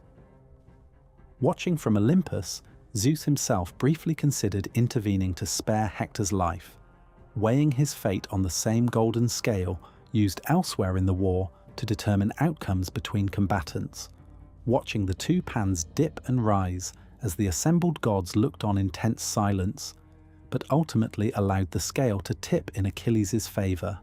unwilling to override what had already been determined. Eventually, the god Athena intervened directly, disguising herself as Hector's own brother Deiphobus and appearing beside him, convincing Hector that reinforcement had finally arrived and that the two of them together could turn and face Achilles as a team. Believing he now had an ally standing with him, Hector stopped running and turned to face Achilles directly, calling out to what he believed was his brother for support, only to find no one there at all, the disguised Athena having vanished the moment the confrontation began, leaving Hector alone and now fully committed to a fight he could no longer avoid. The duel between the two men was brief and decisive. Hector, understanding by this point that he had been deceived and that his fate was likely sealed, still fought with considerable courage, throwing his spear first in a strike that Athena quietly deflected back to him, and briefly considering whether to simply charge forward regardless of the danger rather than continue dodging. Achilles, driven by months of accumulated grief and fury, proved simply too fast and too skilled to be matched. Finding a small gap in the armour Hector wore, the very same armour originally taken from Patroclus's body, at the base of the neck where the collarbone met the throat, Achilles drove his spear through the opening, delivering a fatal wound while carefully avoiding damage to the armour itself, which he still intended to recover. As Hector lay dying, he pleaded with Achilles for one final mercy, asking that his body be returned to his family for proper burial rather than left for scavengers, a request considered deeply important throughout the ancient Greek world, where proper burial rites were seen as essential to a person's peace in the afterlife. Achilles, still consumed by grief and rage, refused the request outright, telling the dying Hector that no such mercy would be granted, and that his fate was to be left for dogs and birds instead. With his final breath, Hector warned Achilles that his own death too was not far off, foretelling that Paris and Apollo together would bring an end to him before the gates of Troy, a prophecy Achilles dismissed in the moment, but which would prove entirely accurate before long. With Hector dead, Achilles' revenge for Patroclus was far from finished, and what happened to Hector's body in the days that followed would shock even his fellow Greeks, drawing the attention of the gods themselves and setting the stage for one of the most emotionally powerful encounters in the entire epic tradition. The desecration of Hector's body and the funeral games. In a display that startled even the Greeks who had spent years fighting alongside him, Achilles pierced Hector's ankles, threaded rope through them, and tied the body to the back of his chariot, dragging it violently across the ground in full view of the Trojan walls, where Hector's own family watched in devastation from above, Priam reportedly having to be physically restrained by his own attendants from rushing out through the gates to try and stop what he was witnessing, while Hecuba and Andromache both cried out in anguish at the sight, Andromache in particular collapsing upon hearing the news, having been at home weaving and preparing a warm bath for her husband's return, entirely unaware until that moment that he had already died, the shuttle falling from her hands as her attendants rushed to catch her before she struck the ground. This wasn't a single act carried out once in the heat of the moment either. Achilles continued dragging Hector's body around the tomb of Patroclus repeatedly over the following days, unable to find peace or closure for his own grief, no matter how thoroughly he desecrated his enemy's remains, circling the burial mound each morning in a ritual of vengeance that brought him no lasting relief. Remarkably, despite this repeated mistreatment, the gods intervened to prevent Hector's body from actually decaying or being damaged by the dragging itself, with several deities, including Apollo, keeping the body preserved and protected from the kind of physical ruin that should have resulted from such treatment, anointing it with a divine oil that kept the skin from tearing and the flesh from decaying. No matter how many times it was dragged across the rough ground, a small but significant detail suggesting that even among the gods there was growing discomfort with how far Achilles' grief had pushed him. Alongside this ongoing mistreatment of Hector's body, the Greeks held an extensive and elaborate funeral for Patroclus, one described in considerable detail throughout the ancient sources. Achilles ordered a massive funeral pyre built, personally cutting his own hair as an offering to be placed with his fallen companion, a traditional Greek gesture of profound mourning, hair he had reportedly been growing out specifically as an offering to a river god back home should he ever return safely from the war, a vow he now redirected entirely toward honouring Patroclus instead, understanding by this point that his own homecoming was no longer something he expected to see. 12 captured Trojan prisoners were killed as part of the funeral rites as well, their bodies placed upon the pyre alongside sacrificed horses and dogs that had belonged to Patroclus, along with jars of honey and oil poured carefully over the growing pile, a detail reflecting just how far Achilles' grief and rage had carried him beyond what even his own culture typically considered acceptable conduct, even by the standards of a war already defined by considerable brutality. Following the funeral itself, a series of athletic competitions were held in Patroclus' honour. Funeral games that included chariot racing, boxing, wrestling, foot races, archery, and spear throwing, with valuable prizes offered to the winners of each event, the entire army gathering along the shore to watch, grateful for even a brief pause from the grinding routine of siege warfare. Achilles himself presided over the games, offering prizes ranging from tripods and cauldrons to fine horses, mules, and captive women, and personally settling disputes that arose between competitors along the way. The chariot race proved especially dramatic, with several of the war's most notable figures competing directly against one another, including Diomedes, who ultimately won the event after receiving guidance from Athena along the course, having also been lent a particularly fine team of horses by another competitor out of mutual respect before the race began, and Antilochus, the young son of Nestor, who employed a bold and somewhat reckless overtaking maneuver on a narrow stretch of the track, using his own knowledge of the terrain and a narrow bend in the path to slip past a rival competitor who had far superior horses but far less familiarity with the exact contours of the course, securing second place through pure cunning rather than raw speed. This drew a heated complaint from the rival competitor, who felt he had been driven dangerously off course, nearly overturning his own chariot in the process of avoiding a collision. Achilles, acting as judge, resolved the dispute fairly, awarding an additional prize to soothe the aggrieved competitor without stripping Antilochus of the position he had earned through his daring, and Antilochus himself, showing considerable grace, offered to yield his prize entirely to an older, more experienced competitor who had finished behind him, a gesture Achilles rewarded further for its generosity.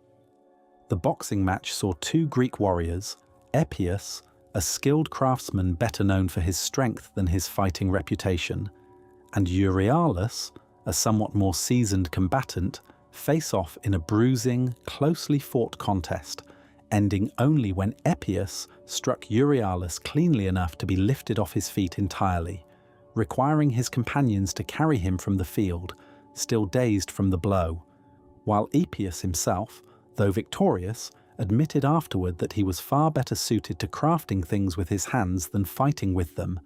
a modest acknowledgement that would later prove remarkably ironic given his central role, in some traditions, in designing the wooden horse that finally brought about the fall of Troy itself. The wrestling match that followed proved far less conclusive, with Ajax and Odysseus locked in a lengthy, evenly matched struggle that neither man could bring to a clear finish, Ajax relying on his sheer size and strength to try and lift Odysseus off the ground entirely, while Odysseus countered with clever footwork and a well-placed strike to the back of Ajax's knee that briefly buckled the larger man without ever fully bringing him down, the two continuing to grapple until both were exhausted and covered in dust, eventually declared a draw by Achilles,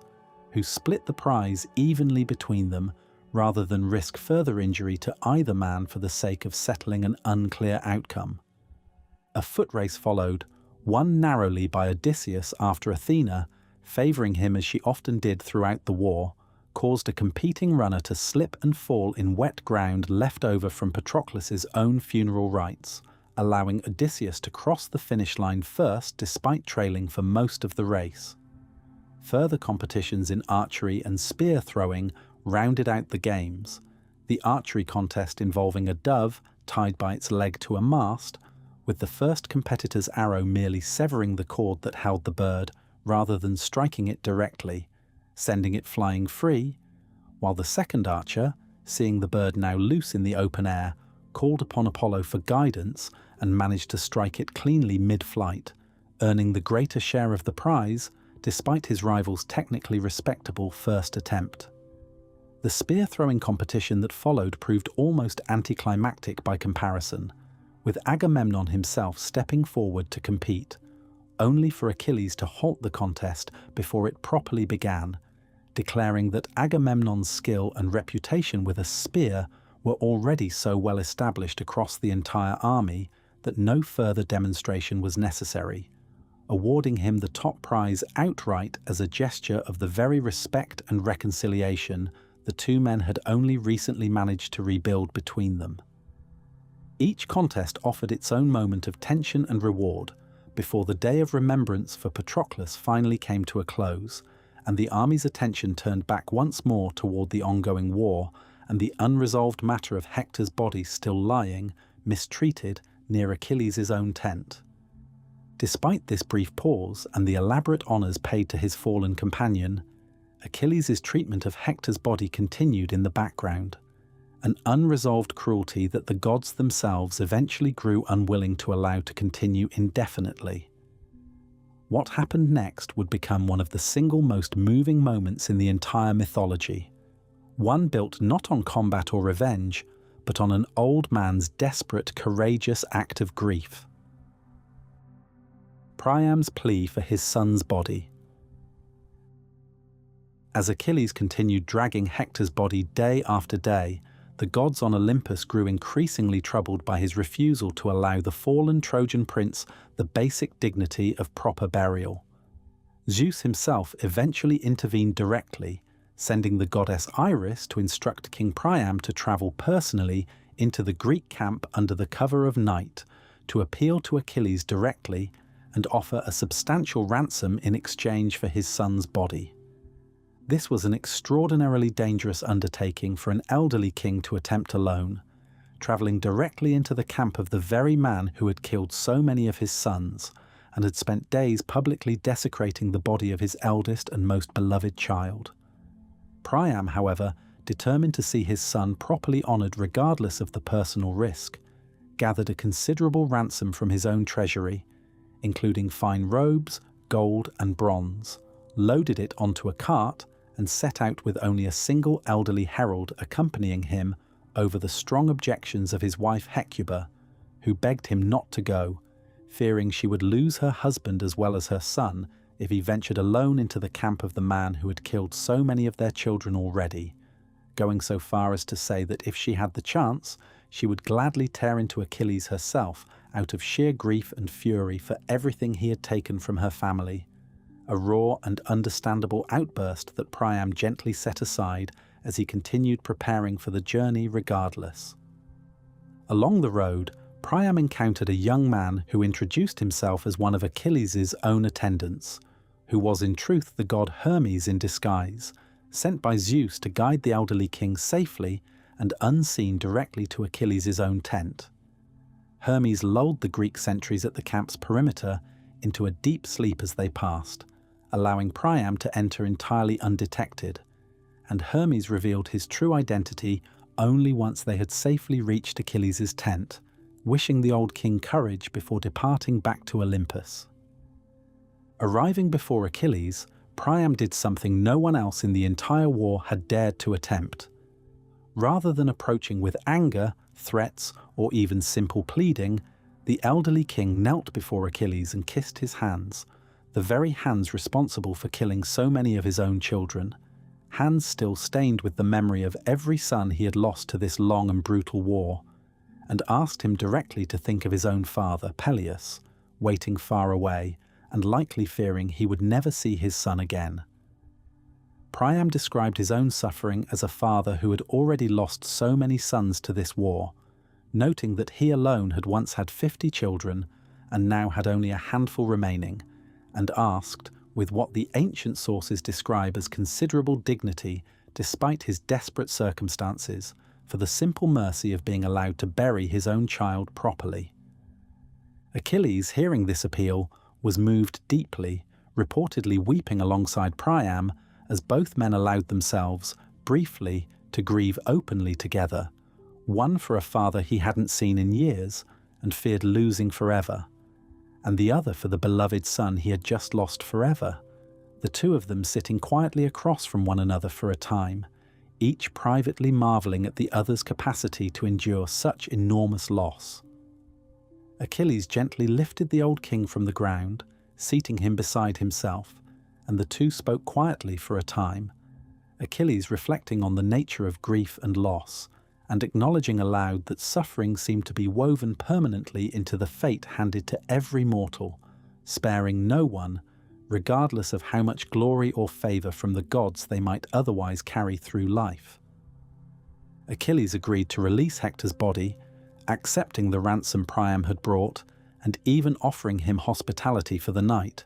insisting the elderly king rest safely before making the dangerous journey back to Troy the following morning, and ordering that Hector's body be washed, anointed, and dressed properly before it was returned, so that Priam would not have to see the full extent of the mistreatment it had suffered over the preceding days. A final gesture of consideration extended quietly, away from Priam's sight, so as not to further wound the grieving king by drawing attention to just how badly his son's body had actually been treated. He also agreed to a temporary truce, allowing the Trojans a period of 11 days to properly mourn and bury Hector without fear of continued Greek attacks during the funeral rites, a remarkably generous concession from a man who, only days earlier, had shown no willingness to grant Hector even the most basic dignity in death. Hector's body was returned to Troy under the cover of darkness, with Hermes once again guiding Priam safely back through the sleeping Greek camp, and once the body arrived within the city walls, an elaborate funeral was held, with Andromache, Hecuba, and Helen each speaking in mourning over Hector's body before it was placed upon a great funeral pyre and burned, his bones afterward gathered and placed within a golden urn wrapped in soft purple cloth, buried beneath a mound raised in his honour, while guards kept watch to ensure the Greeks did not break the agreed truce before the mourning period had concluded. The temporary peace between the two sides held throughout this period, offering both armies a rare moment of stillness after so many years of relentless fighting. The war was far from finished, and with Hector gone, Troy would soon need new champions and new allies to continue holding out against the Greek forces surrounding their city, allies who would bring with them some of the most remarkable warriors the entire conflict had yet seen. Penthesilea and the Amazons. With Hector dead and Troy's morale badly shaken, the city welcomed a new and formidable ally in the war's continuing struggle. Penthesilea, Queen of the Amazons, a legendary tribe of warrior women renowned throughout the ancient world for their skill in combat, arrived at Troy with a contingent of 12 of her most trusted fighters, determined to support the Trojan cause, and, according to some versions of the story, seeking a way to cleanse herself of guilt following the accidental killing of her own sister during a hunting mishap sometime before her arrival, a death some accounts suggest was caused by a spear meant for a deer that struck her sister instead.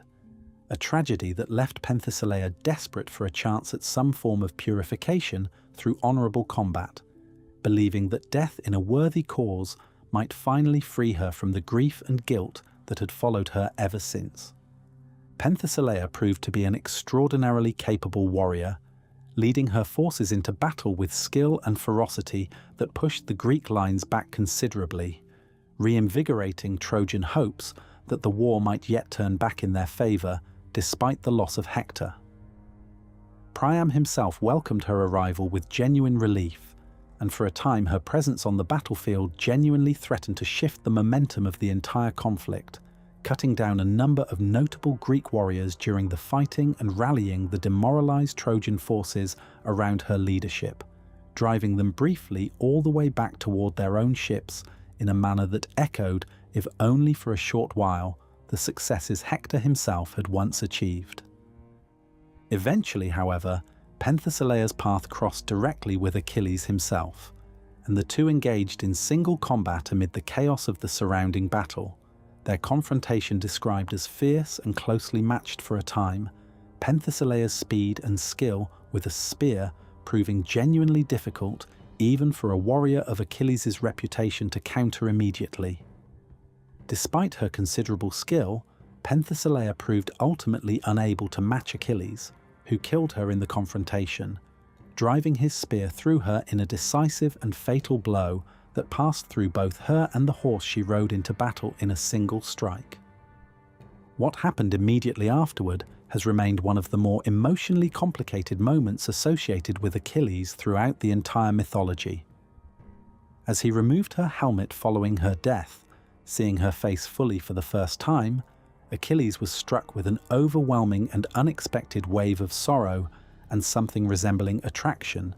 mourning the loss of a warrior whose courage and skill he had come to admire even in the brief violence of their encounter. According to certain versions of the story, a Greek soldier named Thersites, already known throughout the army as an unusually crude and disagreeable man prone to mocking his own commanders, taunted Achilles for this display of grief over an enemy, suggesting his feelings toward her were inappropriate given the circumstances of their combat, and sneering at him in front of the surrounding soldiers for showing such tenderness toward a woman he had only moments earlier killed with his own hands. This mockery reportedly enraged Achilles enough that he struck Thersites and killed him on the spot for the insult, an act that stirred some discomfort among the rest of the Greek camp, despite Thersites' own poor reputation among his fellow soldiers, and a stark demonstration of just how volatile and unpredictable Achilles' emotional state had become by this stage of the war. With Penthesilea and her Amazon warriors defeated, Troy's brief resurgence in hope was cut short once again, though the city's search for powerful allies capable of turning the tide against the seemingly unstoppable Achilles was far from over. Soon, another formidable warrior would arrive from a distant land, bringing with him both remarkable skill in combat and a mother among the gods who would grieve his loss in a way the natural world itself still bears the marks of today. Memnon and the Ethiopians. Following the death of Penthesilea, Troy welcomed another significant ally into the ongoing war, Memnon, a king from the east, often associated with Ethiopia in the ancient sources, and himself the son of Eos, the goddess of the dawn, and Tithonus, a Trojan by birth, giving Memnon a direct family connection to the royal house of Troy even before he arrived to fight on their behalf. Memnon arrived leading a substantial force of his own soldiers, gathered from distant lands and described as an imposing and disciplined army, marching for many days across unfamiliar territory to reach the besieged city in time to offer his support, and like Penthesilea before him, quickly established himself as one of the most capable warriors remaining on the Trojan side. His armour, crafted by Hephaestus himself at his mother's request in a striking parallel to the armour Thetis had once requested for Achilles, gleaming as he entered the fighting for the first time, drawing considerable attention from both armies watching his arrival unfold. Memnon's arrival brought renewed energy to the Trojan defence, and he distinguished himself in battle almost immediately, engaging in significant combat against the Greek forces and, in one especially notable confrontation, killing Antilochus, a young Greek warrior and close friend of Achilles, the very son of the elderly King Nestor, whose bold chariot manoeuvre had drawn such attention during the funeral games held earlier for Patroclus. Antilochus had rushed forward to protect his own father when Nestor found himself in danger during the fighting, placing himself directly between Nestor and Memnon's advance, an act of loyalty that cost him his life but allowed his father to escape unharmed. The death of Antilochus struck Achilles with a fresh wave of grief, reminding him painfully of the loss of Patroclus not long before, and driving him once again toward a determined pursuit of vengeance against the man responsible. Nestor himself, devastated by the loss of his son, appealed directly to Achilles for help in avenging him, a request Achilles hardly needed persuading to accept, given his own overwhelming grief at the loss of yet another close companion. Achilles sought out Memnon directly, and the two engaged in a fierce and closely matched duel, one that, according to certain versions of the myth, was accompanied by a moment of direct divine involvement, with both Zeus and the assembled gods reportedly weighing the fates of the two combatants on a golden scale to determine which of them was destined to die that day. Their two mothers, Thetis and Eos, watching anxiously from Olympus as the outcome hung in the balance. The scales tipped against Memnon, and Achilles ultimately killed him in the confrontation, ending the brief but significant threat his arrival had posed to the ongoing Greek advance. Eos, Memnon's mother, was said to be utterly devastated by her son's death, weeping inconsolably each morning afterward, her tears becoming, according to the legend, the very dew that still appears on the grass and leaves at sunrise, a permanent and lasting reminder of a mother's grief written directly into the natural world. According to some later traditions, Zeus took pity on Eos's grief and granted Memnon a form of immortality, transforming the smoke rising from his funeral pyre into a flock of birds that would return each year afterward to fight and mourn above his tomb. With both Penthesilea and Memnon now dead, Troy's most recent and most capable reinforcements had been eliminated, and the city's hopes of turning back the relentless Greek advance grew increasingly dim. Achilles himself, having now defeated every significant challenger the Trojans had managed to put forward, seemed more untouchable than ever. But his own fate, quietly foretold since before his birth, was drawing steadily closer, and it would arrive not through the strength of any warrior he had already defeated, but through the single vulnerability his own mother had once tried so desperately and so incompletely to protect. The death of Achilles. Despite his seemingly unmatched skill in combat and the string of powerful opponents he had defeated one after another,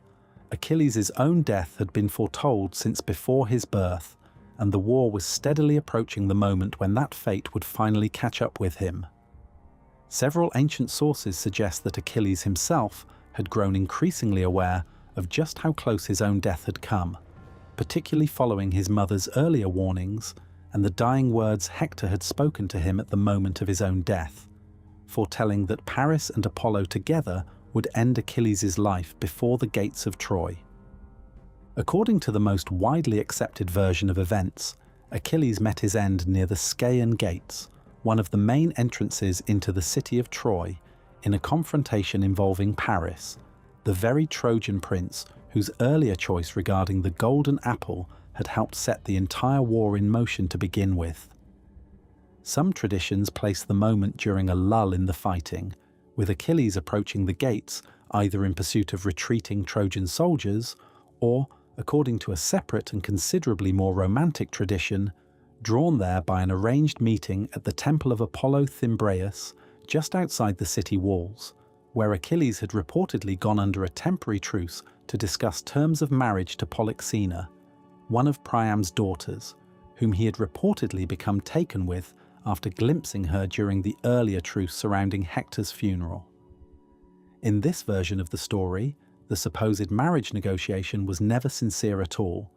but rather a carefully arranged trap set by the Trojan royal family specifically to lure their greatest enemy into a vulnerable, unarmed position outside the protection of his own army and his own armour. A betrayal of the sacred customs surrounding a truce that even some ancient audiences reportedly found uncomfortable, despite everything Achilles himself had done to the city and its people over the preceding years. Paris, generally considered a far less capable warrior than most of the other major figures throughout the war, would never have been able to defeat Achilles in a fair, direct confrontation on his own. Instead, according to the tradition, the god Apollo guided Paris's aim personally, at times described as Apollo taking on human disguise himself to stand beside Paris and direct the arrow's flight with his own hand, ensuring that the shot found its way to the single vulnerable spot on Achilles' entire body, the heel his mother had gripped so many years earlier while dipping him into the protective waters of the river Styx. The wound proved fatal almost immediately, and Achilles, the single most feared and celebrated warrior of the entire Greek coalition, fell in battle far sooner than his own extraordinary skill would ever have suggested was possible, brought down not by strength or superior combat ability, but by a single overlooked weakness combined with divine intervention on behalf of his enemies. Some accounts add that Achilles, even mortally wounded, fought on for a short while longer before collapsing, cutting down several more Trojan soldiers who approached him in the chaos before his strength finally failed him entirely, refusing even in his final moments to simply fall without first attempting to take as many of his enemies down alongside him as his remaining strength would allow. Fierce fighting reportedly broke out over Achilles' own body in the aftermath of his death, with both sides desperate either to claim it as a trophy or protect it from falling into enemy hands, mirroring in many ways the earlier struggle over Patroclus' body following his own death months before.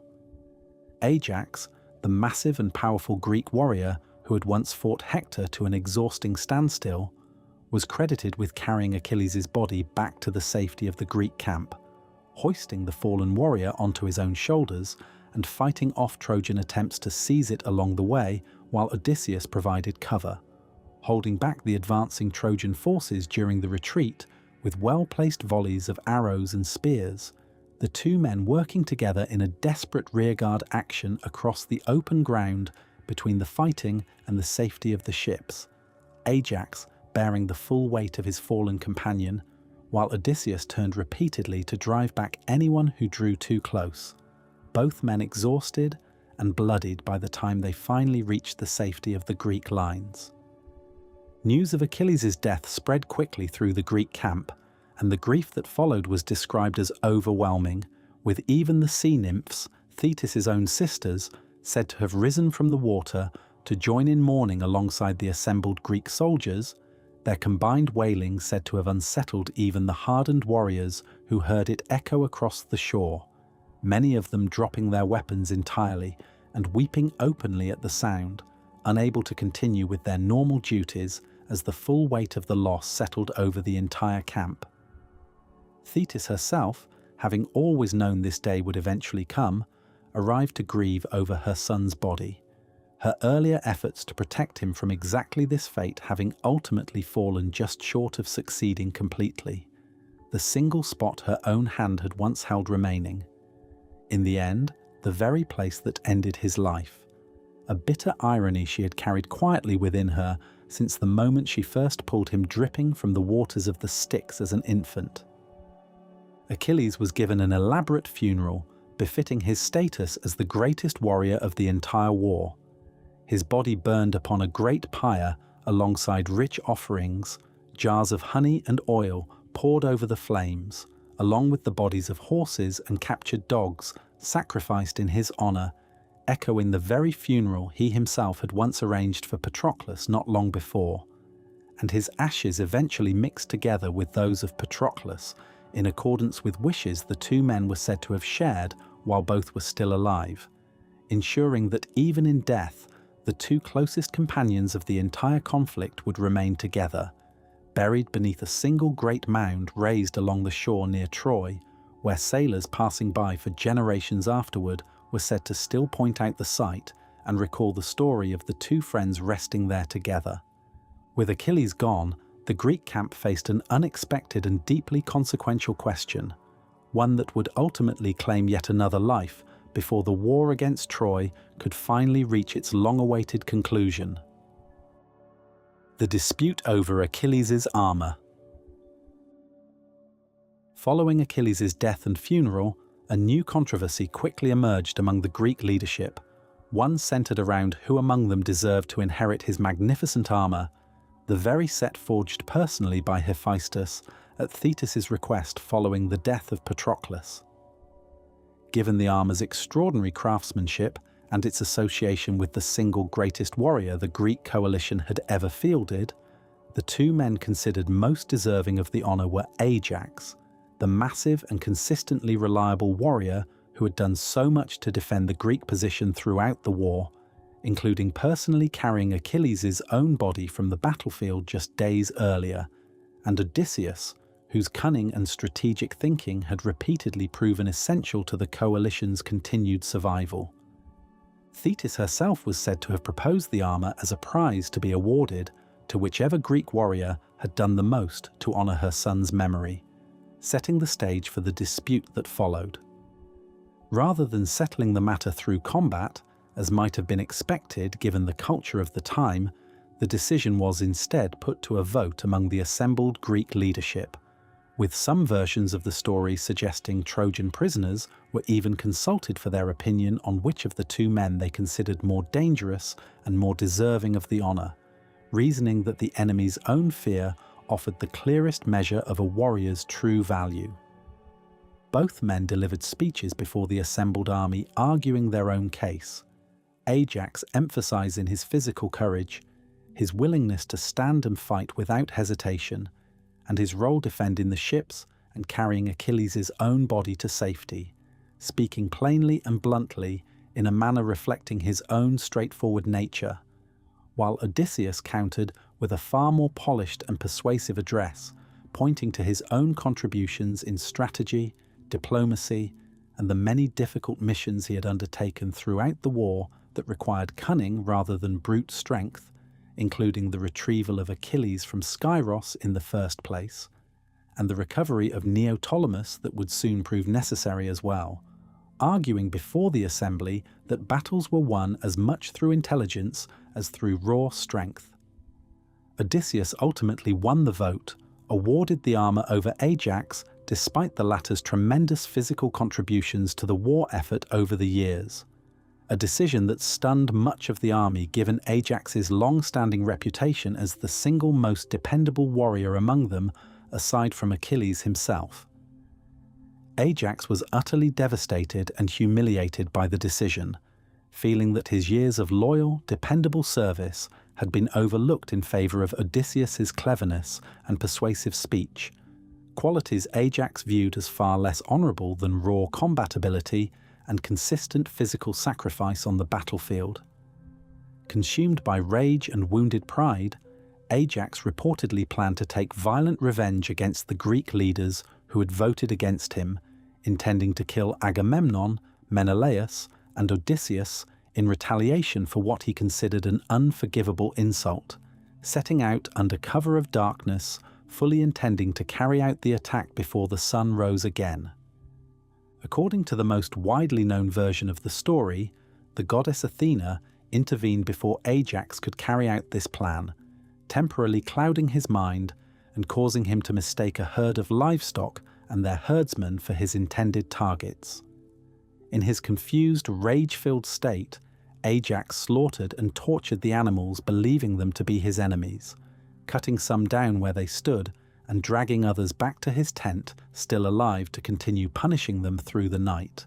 shouting accusations and taunts at the confused, bleating creatures as though they were the very men who had voted against him, convinced all the while that he was exacting his revenge on the men who had wronged him.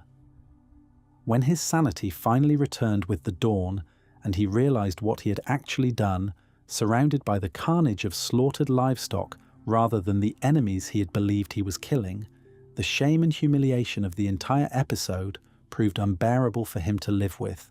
the realization settling over him slowly as he looked around at the blood-soaked ground and understood piece by piece just how far his own mind had betrayed him in his grief and anger. In a moment of profound despair, Ajax made the decision to end his own life, walking apart from the rest of the camp to a quiet stretch of shoreline and using the very sword given to him years earlier by Hector during their famous inconclusive duel, a gift exchanged in a moment of mutual respect that would tragically eventually be turned against the man who received it. His death was mourned deeply throughout the Greek camp, with his own half-brother Teucer arriving too late to prevent it and left to argue afterward with Agamemnon and Menelaus over whether Ajax, having died in this manner, still deserved the full honours of a proper burial, a dispute eventually settled in Ajax's favour after Odysseus himself, despite having been the very man Ajax had intended to kill, spoke in his defence and insisted he be honoured properly for his years of service and sacrifice. His death stood as another significant loss added to a war that had already claimed so many of its greatest warriors, and yet another reminder of just how thoroughly pride and honour, so central to the entire culture surrounding this conflict, could ultimately destroy even the strongest and most dependable among them. With Achilles gone, Ajax gone, and the war still unresolved, the Greek forces would need to find new strategies entirely to finally bring an end to the decade-long siege. Strategies that would eventually involve a wooden horse, a young man Achilles had never even had the chance to meet, and one final quiet act of vengeance carried out in his father's name. The Legacy of Achilles. Though Achilles did not live to see the eventual fall of Troy, his presence continued to shape the remainder of the war even after his death. Prophecy suggested that Troy could not fall without certain conditions being met, and among them was the participation of Achilles' own son, Neoptolemus, the child born years earlier to Deidamia during Achilles' time hidden on Skyros, a child Achilles himself had left behind as an infant and never had the opportunity to properly know.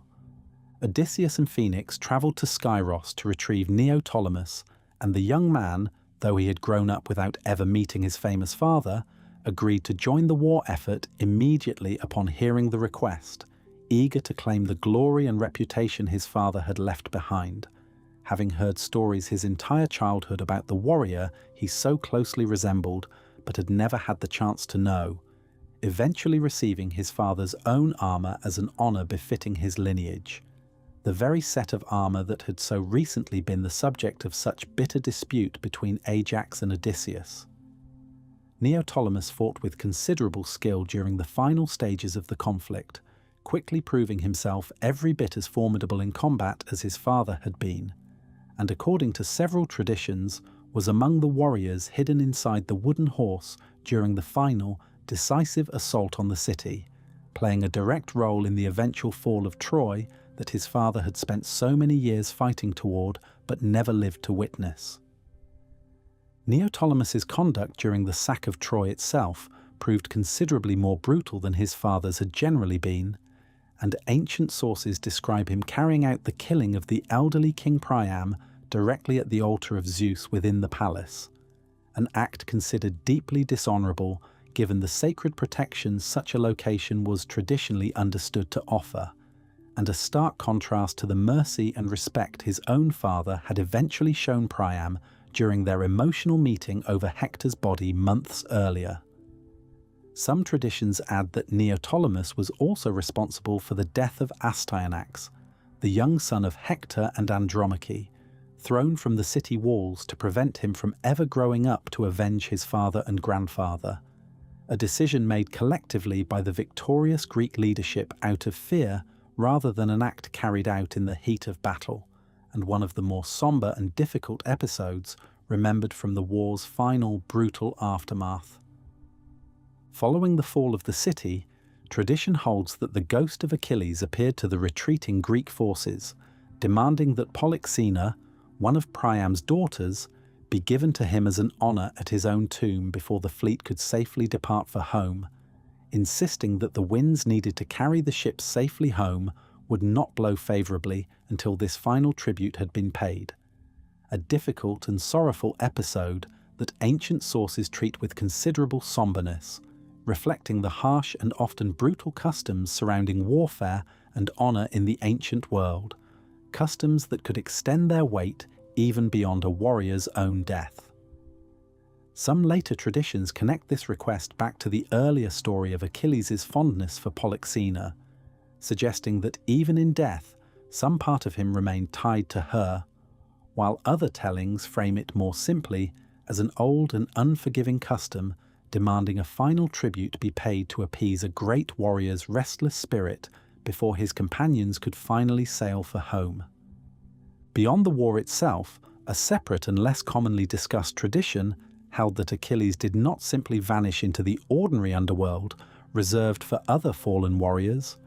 but was instead carried by his mother Thetis, with the help of other gods, to a mysterious location known as the White Island, a paradise said to exist somewhere in the distant reaches of the Black Sea, thick with poplar groves and wild white birds said to sweep the sand clean each morning with their own wings, where he was granted a form of blessed immortality in the company of other great heroes, including, according to certain versions of this tradition, a reunion there with Helen herself, the very woman whose abduction had set the entire war in motion to begin with. Sailors passing near the region in later centuries reportedly told stories of hearing the sounds of feasting and horses on the island, though none who tried to land there and search directly were ever said to find anything but mist and silence waiting for them. Beyond the war itself, Achilles' story continued to echo throughout later Greek literature. In the Odyssey, Odysseus, during his own long journey home, travels to the underworld and encounters the shade of Achilles among the spirits of the dead, standing apart from the White Island tradition entirely, and instead reflecting the more common belief that even the greatest heroes eventually join the shadowy ranks of the dead like anyone else.